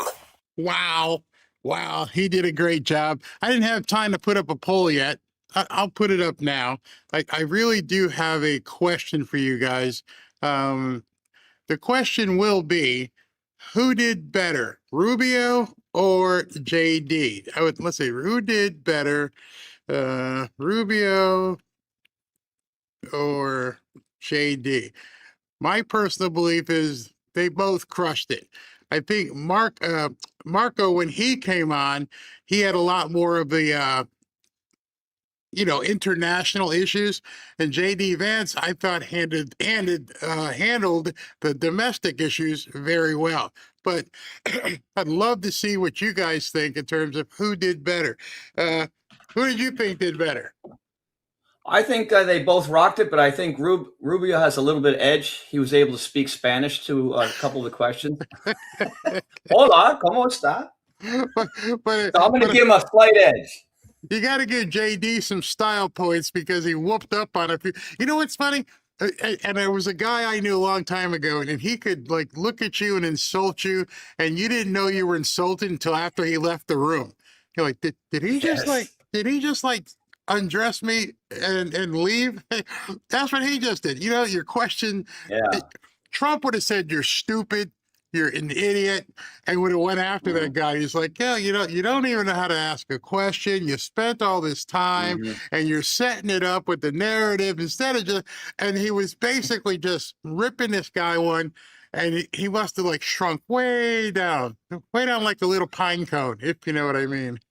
Yeah, Vance is a great attorney. I mean, he's so eloquent, very calm. You never see any emotion, though I'm sure he would like to, but he keeps it real, keeps it soft. And some people seem to think he's not strong enough, but I don't know. He dismantled that thing with Caitlyn was perfect. The way he just, and because he's got a memory too, because some of these questions are very long. So, I mean, after like a minute, I lost where that guy was going. I'm like, I just want to slap him. Yeah, that's not a question. Okay, you're pontificating. You're giving people your opinion. Yes. And Caitlin Collins, I mean, she just, there's something wrong with her. She always, like you say, RBF, she always just has this angry look about her. I'm like, you're not an ugly woman, but you come across as ugly because you're always snarling and you have your teeth out. She could learn from what she just saw on that podium. A guy who, he confronted a few people, but he said it with a smile. And she's always looking like that. And it doesn't come across well because it's from a perspective of, and I just don't like it. Just didn't like it. I don't want to be around people like that. I mean, it's so negative, so just down all the time.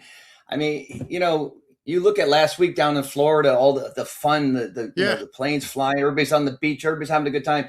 When a liberal walks in a room, it's like it gets cold. Crickets are chirping. It's really ugly and not fun.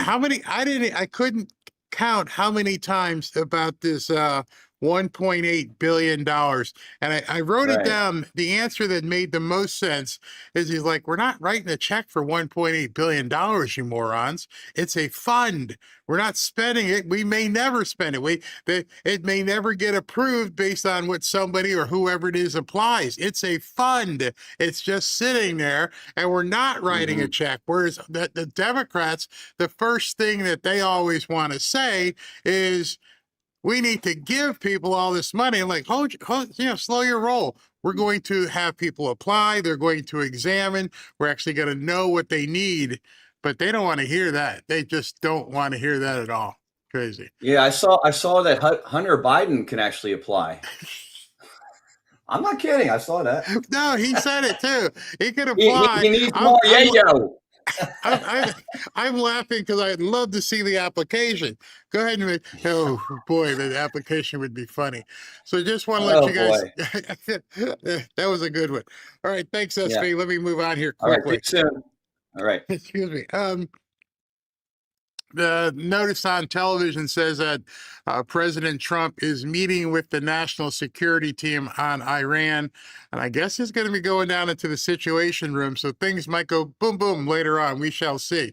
But before I close today, and just to let you know, we will do a second show. Right about 7 o'clock is when he's planning on meeting with Melania And what are they calling this thing? Hold on, let me just get you the right information here. It's probably not going to be long, but who knows when President Trump starts talking. He's going to be speaking with Melania at the congressional picnic on the White House lawn. So it might be a nice festive thing. And then we'll roll into some election coverage, and I'll have some stories as well. But before I close, and I put up on the poll earlier, you know, SV found there was like 1 or 2% of people that were Massey supporters. So we're probably going to lose those real quick here.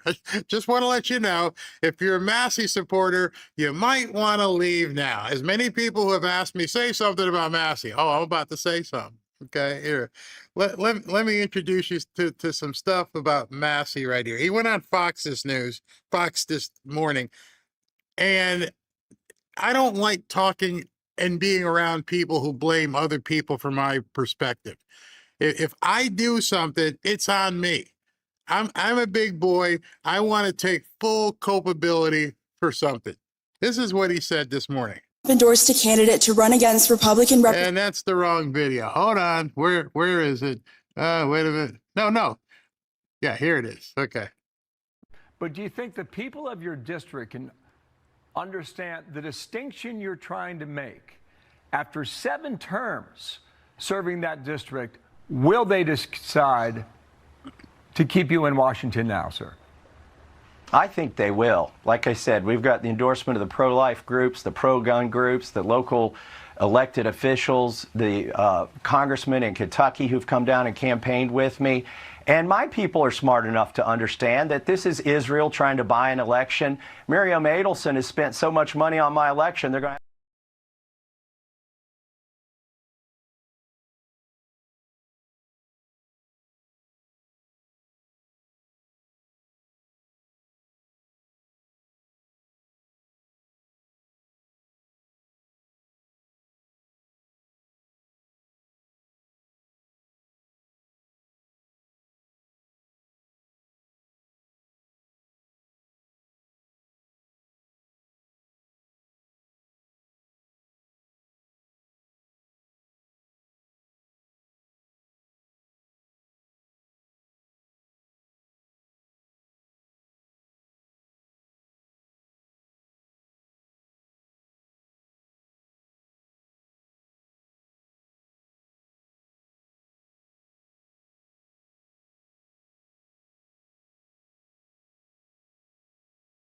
Is my mic? There it is. Okay. Sorry about that. Just saw it. Testing 1, 2, 3.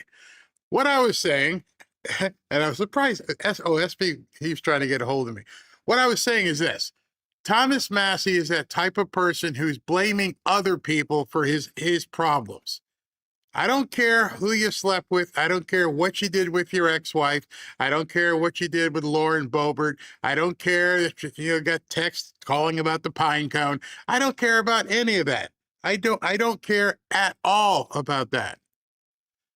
What I care about is you're supposed to be a Republican, and because you're a Republican, we expect, and I would think the people in Kentucky would expect, that you work to further the agenda of the man who leads your party. Now, I'm not saying that you have to agree with him 100%, but I'm not saying that you have to disagree with him 100%. That's what Massey has done. Every single time they have needed something from him, he has said no. He has been out there on an island. He continues to live on an island. He does what he wants. And so now you're going to get what you get, which may be re-election. If the people in Kentucky are happy with that, that's fine. That is completely fine if that's who the people of Kentucky want.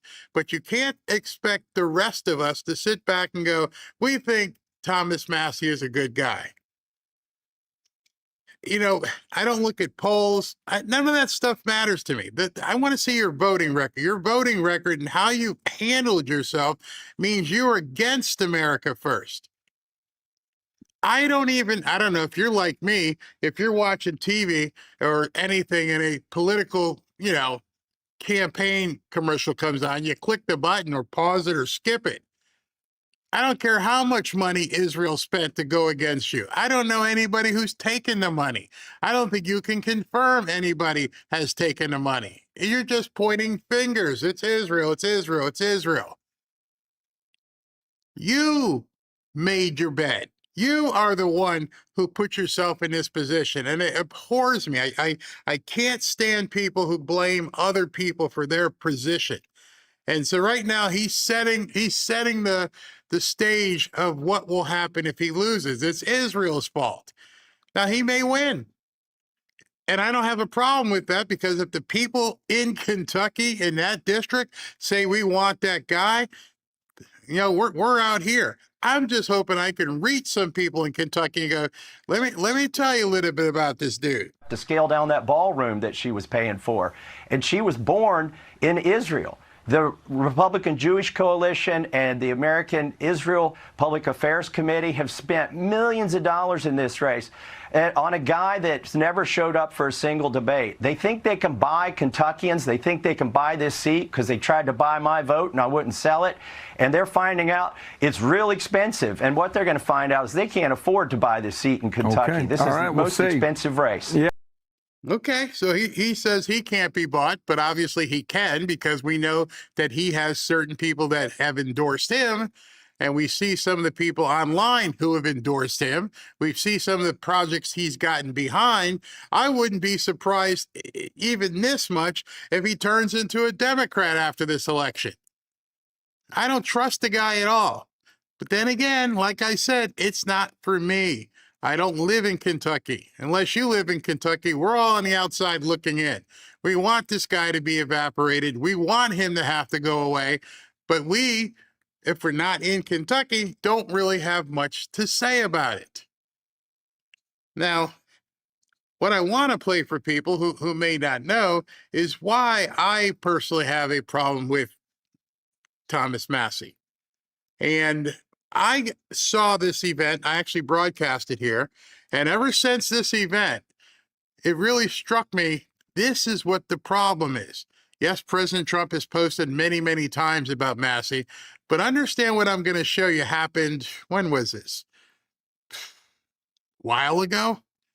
It was at a Turning Point USA event in Oxford, Mississippi. Some of you guys may have seen it. And a lady comes up to the microphone and she asks, what's the big deal? Why are you and Trump just going after Thomas Massie? What's the problem? I don't understand what's going on. Here, let's listen. Endorsed a candidate to run against Republican Representative Thomas Massie, who has opposed and criticized some of the Trump administration's aims. How would you address those who fear that principled disagreement or independent thinking is discouraged within the party because of how it can be framed as a betrayal instead of as internal accountability or an opportunity for debate and negotiation? So it's a very good question. And let me say, this one is hard for me. And the reason it's hard for me is because Thomas Massie and he's one of the first people that ever reached out to me about my book or about political office. I've known Thomas Massie well before I ever got involved in politics. Thomas's wife died maybe it was a year and a half ago, 2 years ago. It was a little while ago. She died very unexpectedly, was a very sweet and kind woman. And I was probably one of the first people that called Thomas to offer my condolences. All right. So what J.D. Vance just did right there, the lady asks a question. He gives her a backstory. And like, listen, I'm not like these other people who are out here trashing him. Not me at all. I go way back before I even got into politics. When I wrote my book, Thomas Massie and I go way back. You understand me, lady? This isn't just someone making an off-the-cuff, decision or a judgment. He's established. I know this guy. I've known this guy for quite some time. I knew what happened when his wife died, which is different than me. Probably different than SV, probably different from you. We're all on the outside watching this train wreck that he has become, but we don't know him. We've never been buddies with him. And so now somebody who actually knows him, somebody who has actually been somewhat close to him, is going to tell you what the problem is. I think the problem with Thomas, and I've told him this in private, and now I guess I'll say it in public, is it's one thing to disagree with the party on a particular issue. It's one thing to take to have your independent stand on a number of questions. And by the way, some of the stuff where Thomas Massey has been independent against the Republican Party, I've agreed with him with. Thomas and I worked together during 2023, where I was trying to stop the limitless flow of American money to Ukraine, and Thomas was one of the people I was working closest with it. But that's one thing. Being independent, having your own opinions is one thing. Voting against the party on every single issue, you're eventually going to make too many enemies. And bingo. You can have some disagreements, but if you're telling me every single thing that we're doing, especially now that I'm the vice president, we go back, but now I'm the vice president, you're saying every single thing that we want to do, no matter what it is, you want to vote against us. You're basically being a Democrat. You are acting as a Democrat or some sort of subversive against us. You're constantly voting against the president and, in essence, me. And then, after all this happens and Massey wins his district, he wanted endorsements and everything else. He is in a district that Trump won by 40 points. 40 points. So this wasn't even close. This should have been a no-brainer. Hey, this guy just won the presidency, and he won it with the people in my district and in a monumental size landslide. He won it with over 40% of 40% margin. The American people were screaming for Trump's agenda, for JD's agenda. Your friend is telling you this is what we're going to do. They told the people of Kentucky this is what we're going to do. And instead, you turn around and you betray those very voters.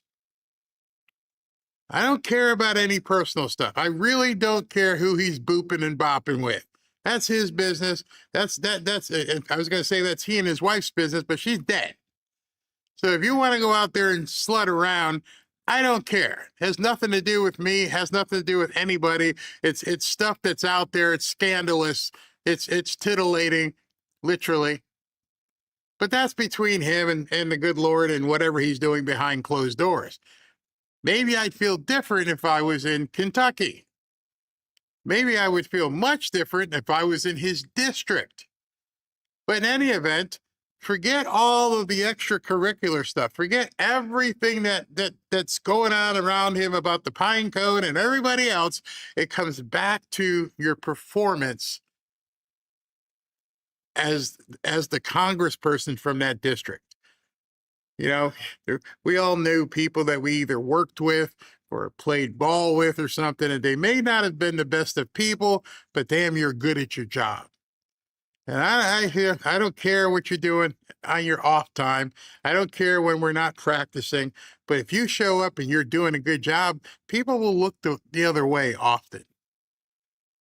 But this guy has basically been giving the middle finger to President Trump and J.D. Vance. That is the problem that Thomas has had. It's not one issue. It's not 3 or 4 issues. It's that every time that we've needed Thomas for a vote, he has been completely unwilling to provide it. That is why the President of the United States has trained his ire on Thomas Massey. It's because we can never count on him for some of the most difficult votes. That right there. Every single one of you, as I've said many times, if the phone rings and it says Ashley, if the phone rings and it says my wife, and it says 911 or something, it's like, bye, gotta go. We got something to take care of. I can count on you. Right now, Thomas Massey is in a district that's redder than a fire truck on the 4th of July. Trump won it by 40 points. They completely rejected the left. They embraced Donald Trump by a mile, which means they embraced J.D. Vance by a mile. They wanted lower taxes. They wanted a secure border. They wanted energy independence. And they wanted an America First policy. Nobody, not a single person from that district said, you know what? Let's go with the Epstein strategy. Not a single person. But that's what he hung his hat on. And then he lied to everybody. He said, I'm going to go list the names off. I'm going to tell you all these victims. I'm going to tell you about the Trump Speedo administration. And everybody's looking at what the hell you're talking about. Which, by the way, you didn't do. The one thing that you said was going to separate you from everybody else was that you were going to tell everybody the names of all these people. And now we're finding out you're one of the scumbags. You may not be diddling kids, but you're doing everything else. You were completely unreliable. You were completely undependable. You're definitely not loyal. Vice President Vance just said it. He said it best. I can't count on him. We cannot count on Thomas Massie when he's needed. That is the death bell. That is the most defining thing anybody can say on Twitter or Facebook. I don't care about your other stuff. I can't count on you when we need you. And if I can't count on you when we need you, when we need tough things done, then what do we need you here for at all? That's the problem with Thomas Massie. That's what people who are Massie nuts aren't addressing. I don't even get into conversations with them because it doesn't matter. I don't care what you think. You can have the money bombs and all this crazy stuff. It doesn't matter. I heard this. I've had this on my computer for months where the Vice President of the United States said, I can't count on you. You don't have our back. And if you don't have my back, then I don't need you. Every single one of you right now is probably thinking the same way. Yeah, if the vice president who's your friend says, I can't count on you, don't need you.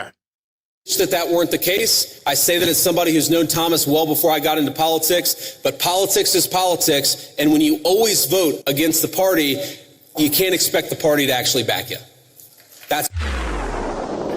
And that lady got the answer. It may not have been the one she expected, and she may have forgotten it since then. You may not have seen that before, but that is the number one thing, in addition to President Trump trashing him. But Trump never said that in it that way. I can't count on you.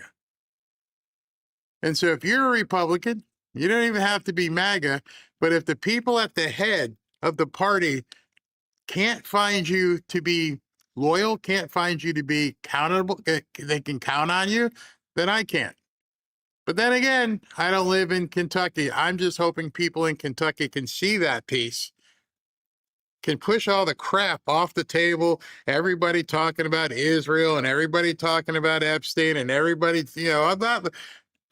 can we count on you? Because if we can't count on you, you might as well be a Democrat. And if you're a Democrat, then I definitely don't want to be around you. So those are your choices, Kentucky.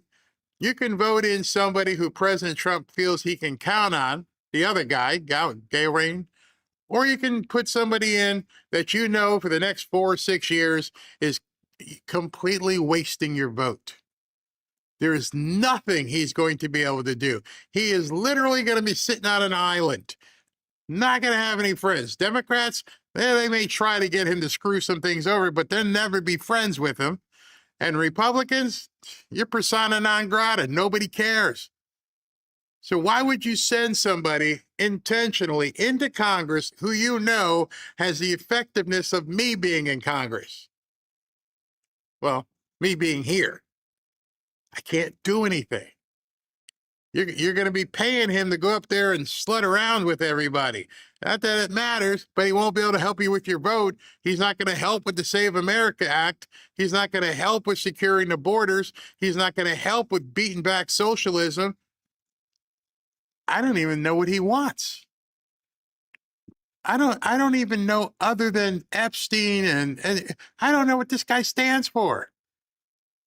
But that's where the ancillary stuff comes in. Because if you can't trust them to vote with President Trump and J.D. Vance, and you see all the slimy stuff that's going on, is that someone you want to get behind? Is that someone you want to know? Well, Barry, it was after his wife was dead. Okay. Not that long. And I don't even know this stuff about Lauren Boebert. It could be just people. I don't know. but I know he has aligned himself with people who specifically want America and Americans dead. Alpha Warrior put out a video earlier today, and it's just stunned me. I didn't know that some of these rabid Massey fans were actually people who were hoping not Ukraine, that Iran killed Americans. That's the kind of insanity your boy is aligning himself with. That is the kind of insanity that you're voting for somebody. If you show me a picture of Trump saying, I wish there were more Americans dead, I'm out. You show me a picture or any short sort of thread where J.D. Vance is saying, I wish Americans were dead, I'm out. Don't want to hear it, don't want to know it, I'm done with you. So how the hell can people be voting for Thomas Massey? And I'm not trying to, let me see if I can find Alpha Warrior's post today. I know it's got some music on it. He always puts music on the back of his posts, and it might be copyrighted, but we'll see.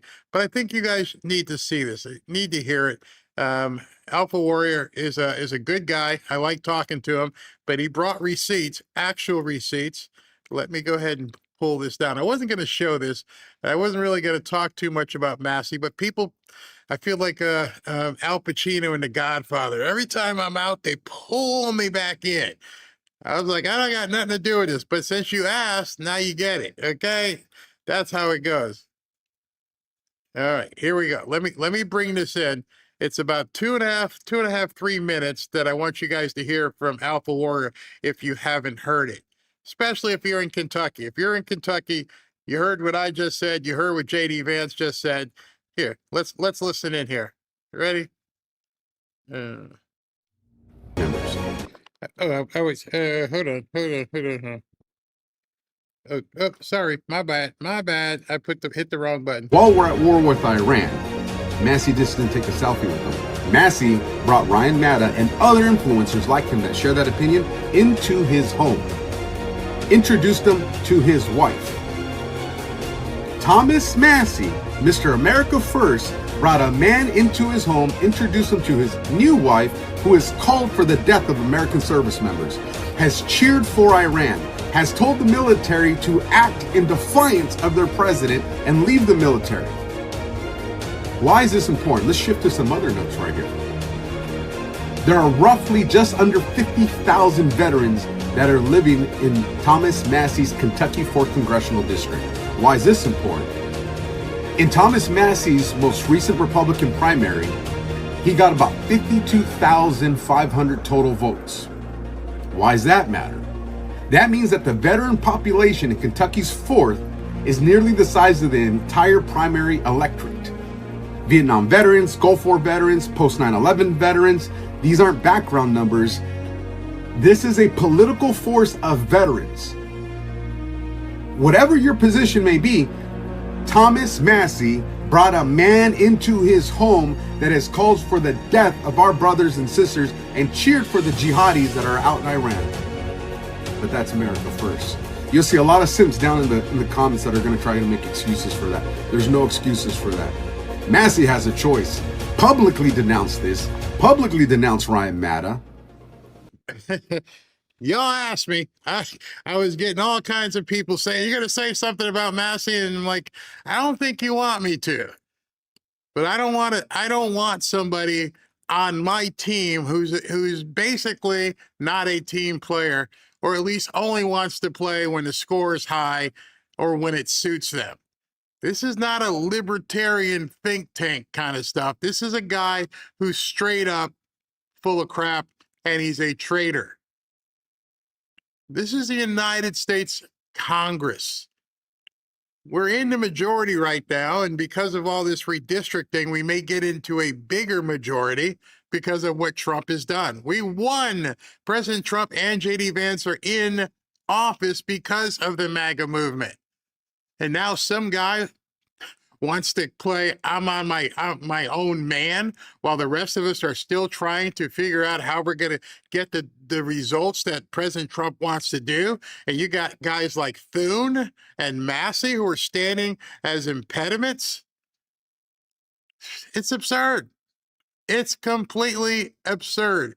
Real conservatives know it's absurd. Real conservatives don't want this kind of backtracking. I'm sorry for some of the guys who are out there on X supporting him, giving him money, all the money bonds and everything else. I don't know what their objective is. They're not going to see any success. Even if Massey was to somehow get reelected tonight, he is going to do nothing for that which they want to see happen. Nothing. He's going to be a complete powerless stooge that the media won't wait until that's what they're going to do. The media will put him on television all the time so he can trash Trump, trash MAGA, and trash Israel. Those are his three big targets. He doesn't care what's going on in this country. We have Democrats out there saying, well, should tell you this? I don't know if you saw what Hakeem Jeffries said today. I was going to wait till later and show it. I don't think I have it queued up. But Hakeem Jeffries came out today. They just don't want to win.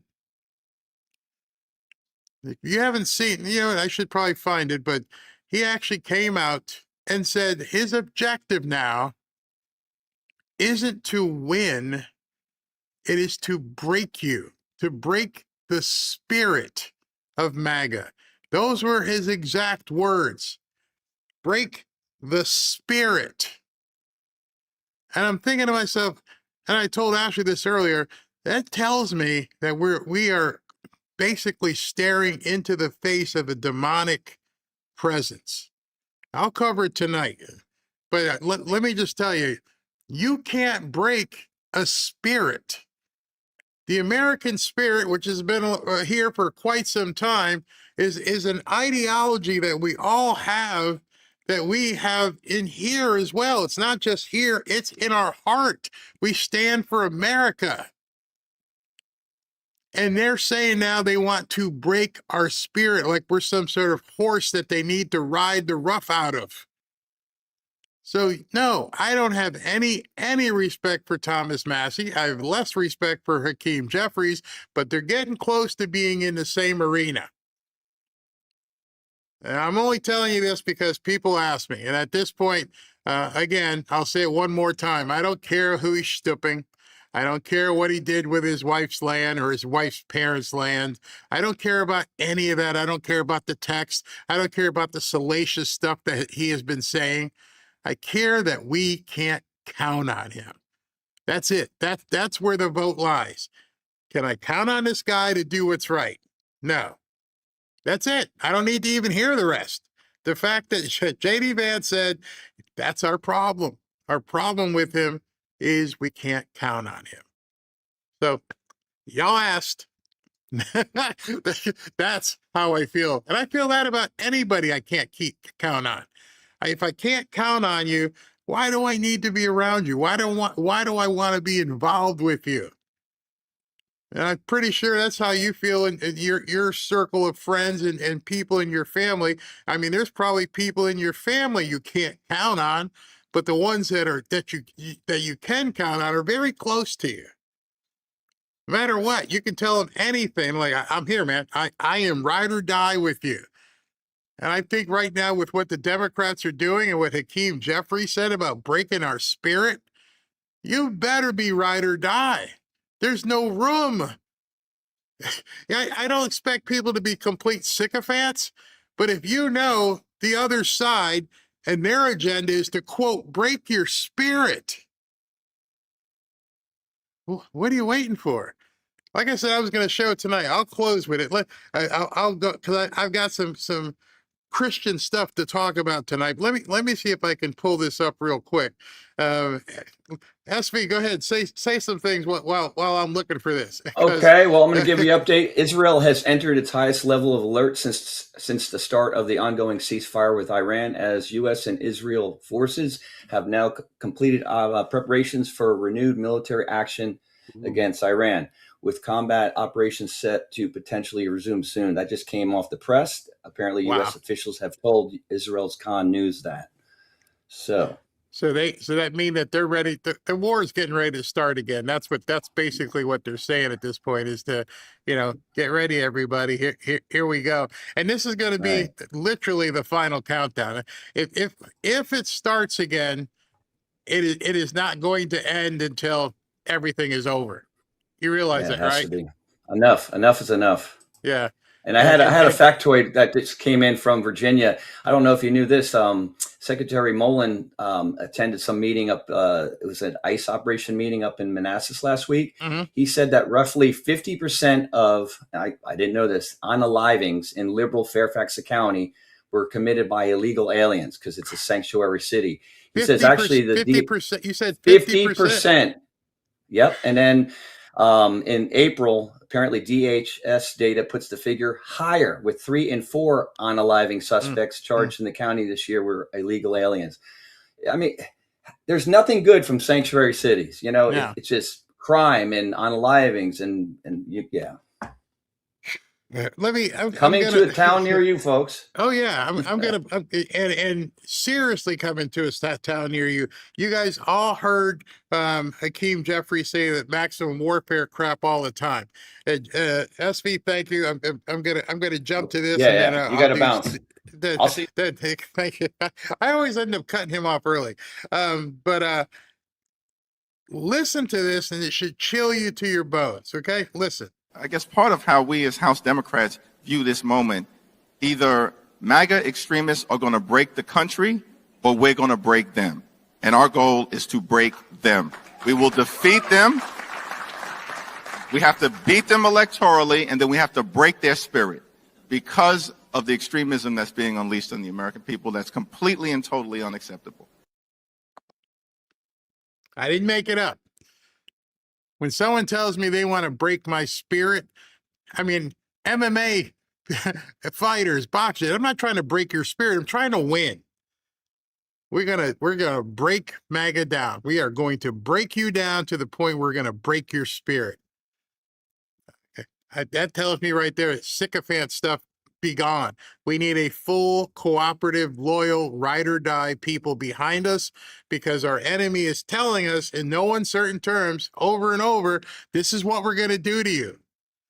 This is how it's going to be. We are going to stack the court. We are going to reopen the border. We are going to tax you into oblivion. We are going to throw you all in jail. We're going to do all kinds of things, and we're going to break your spirit so that this never happens again, that you people never get out of line ever again. That you always understand who your daddy is, and your daddy is the government run by Democrats. I am going to break your spirit like a dog that peed on a couch and will never pee on that couch again. I'm sorry. I don't need anybody like Thomas Massey on my side. I don't want anybody like that. I don't need the people on X. Go to hell. Because right now, it is in the trenches. And if your enemy is willing to say this stuff in public, how the hell can we be arguing against anything that MAGA doesn't want? Be careful who you align with, because the other side is being very, very definitive, and even more so. They are telling their people, they are telling everybody they can get in front of, it's coming. We're going to do this. We're going to pull up in the South. We're going to break your spirit. What would be happening if Trump was saying that right now? What if Trump said, we're going to pull up in California. We're going to break all them Democrats' spirit. We're going to break all those transformers. We're going to break all these illegals. What would they be doing if we said this kind of stuff? We're going to make sure that we smash them. I think you know. I think you know. Absolutely stunning where people are right now. And yes, I did have this massive anger built up for some time, but I kept saying, I'm not going to go there. I'm not going to go there because it's not in my area. I don't got nothing to say about it. This is on Kentucky. But now you asked, and that's where I am. And it's where these people are. They want a war. You got a war. I just hope there's enough enough people who understand what you got to do. All right, let me do some super chats, and then we'll talk tonight and watch some of the results. Barry, always a good show and informative. God bless you and your family. Thank you, Judy. Chiosop, the DOJ wants to recompensate people censored by the Biden admin. We should freeze the assets of the entire Biden administration and use those funds to compensate. Exactly. That would be nice. We should also freeze the assets of the Democrat Party and use those assets for reparations, since they were the KKK and want to give them out so badly. But you know where they want to get it from. They want to get it from you. Liza, thank you.